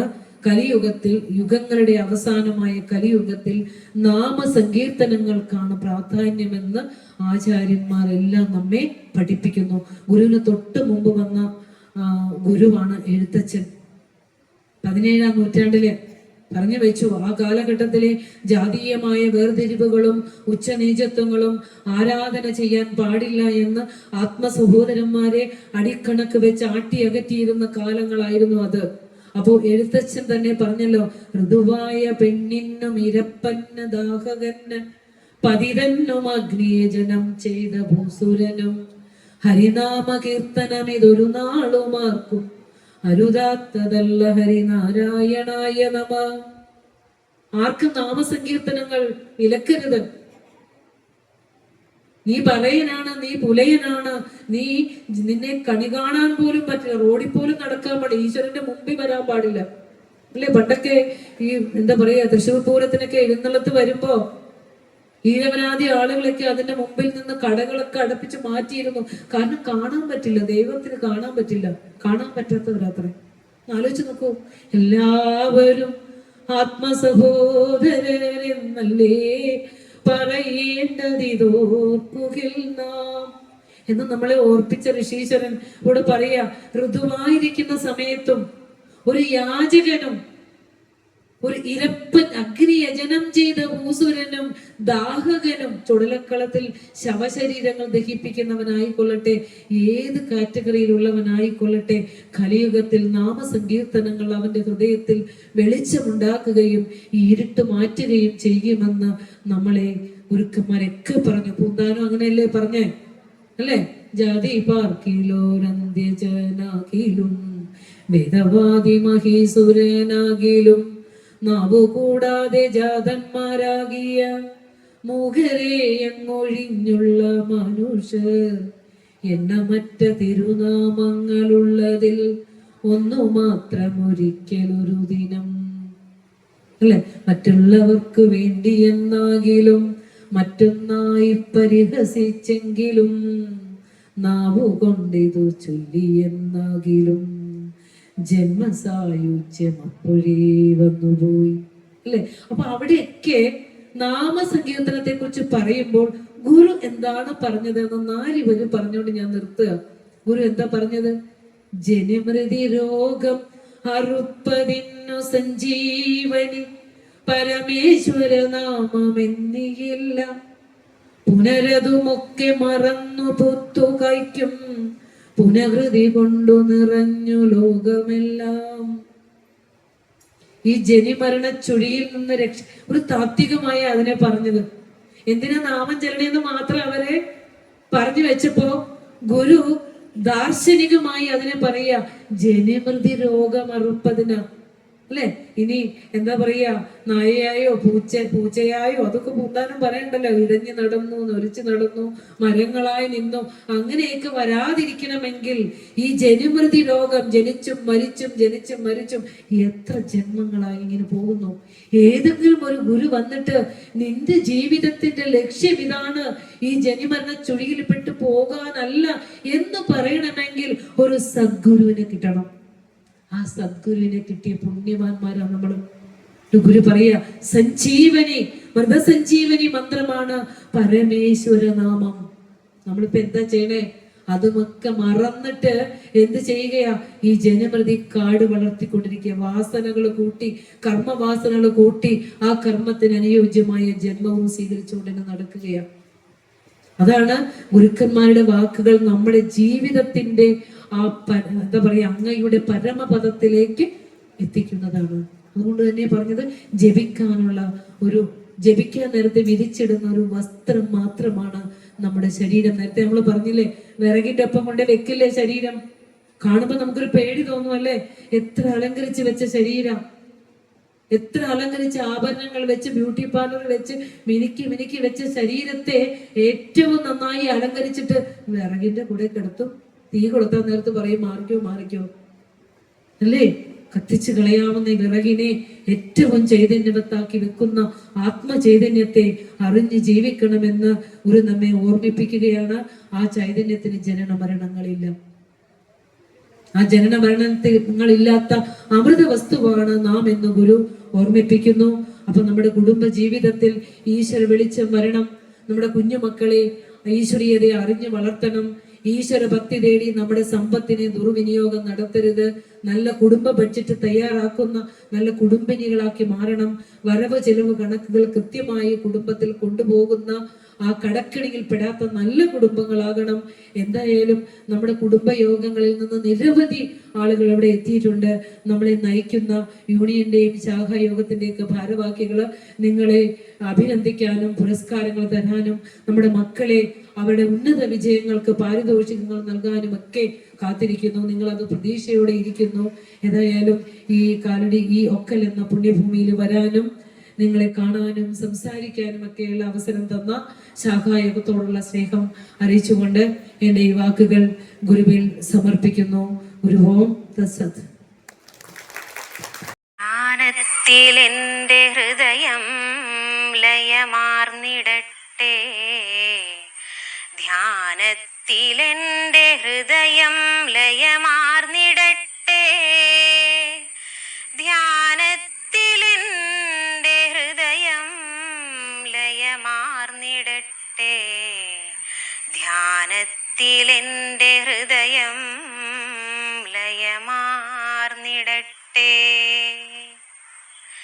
മാനത്തു മൂഴിയിലും ആഴിയിലും പ്രകാശം, ആനന്ദരൂപമോടുകൂടി നിറഞ്ഞു നിത്യം, ആനന്ദപൂർണ്ണ നിലപൂണ്ടരുളും വിഭോ നിൻ ധ്യാനത്തിലെന്റെ ഹൃദയം ലയമാർന്നിടട്ടെ. പ്രത്യക്ഷമായ തവ ശക്തിയെ മായ മാറാൻ അത്യന്ത ഭക്തിയോടു വാഴ്ത്തുക മർത്യധർമ്മം, നിത്യം ഭവച്ചരണ സേവനമെന്റെ സർവകൃത്യങ്ങളിൽ പ്രഥമമായി വരണേ കൃപാലോ. എന്നാലുപദ്രവമൊരുത്തനുമൊന്നുകൊണ്ടും എന്നാലുമേൽക്കരുത് ഞാൻ കരുതാതെ കണ്ടും, നന്നായി വരട്ടെ മമ വൈരി ജനങ്ങൾ പോലും എന്നാകണം മമ മനസ്സു ജഗത്സ്വരൂപാ. ഏതാകിലും മമ ഫലേച്ഛപ്പെടാതെ നിത്യം ഗീതാവചസ്സുകളിലെന്റെ മനസ്സു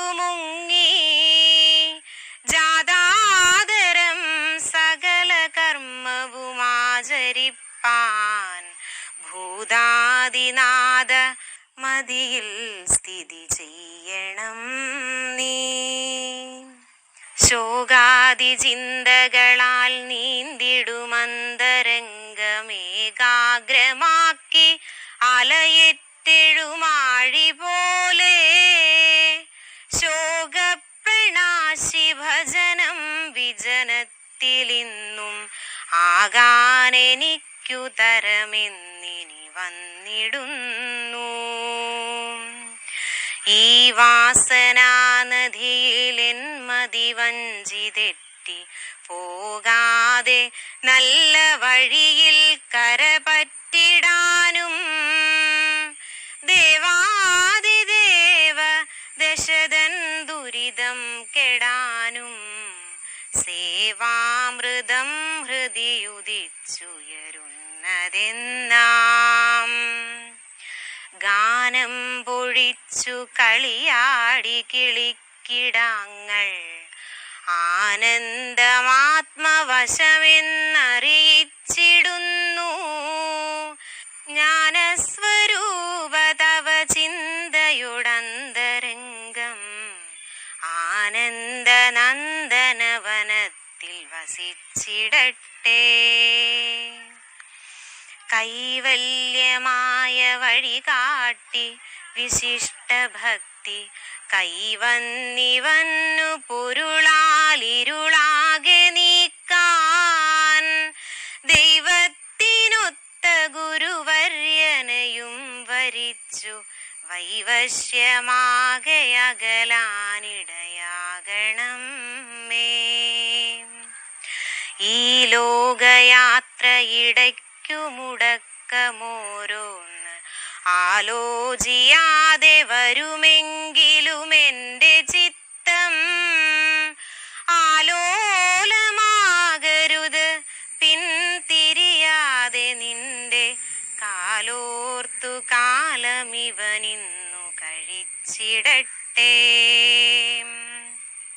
നിന്നംശമാണൊരണുജീവിയുമെന്ന ബോധം എന്നന്തരംഗ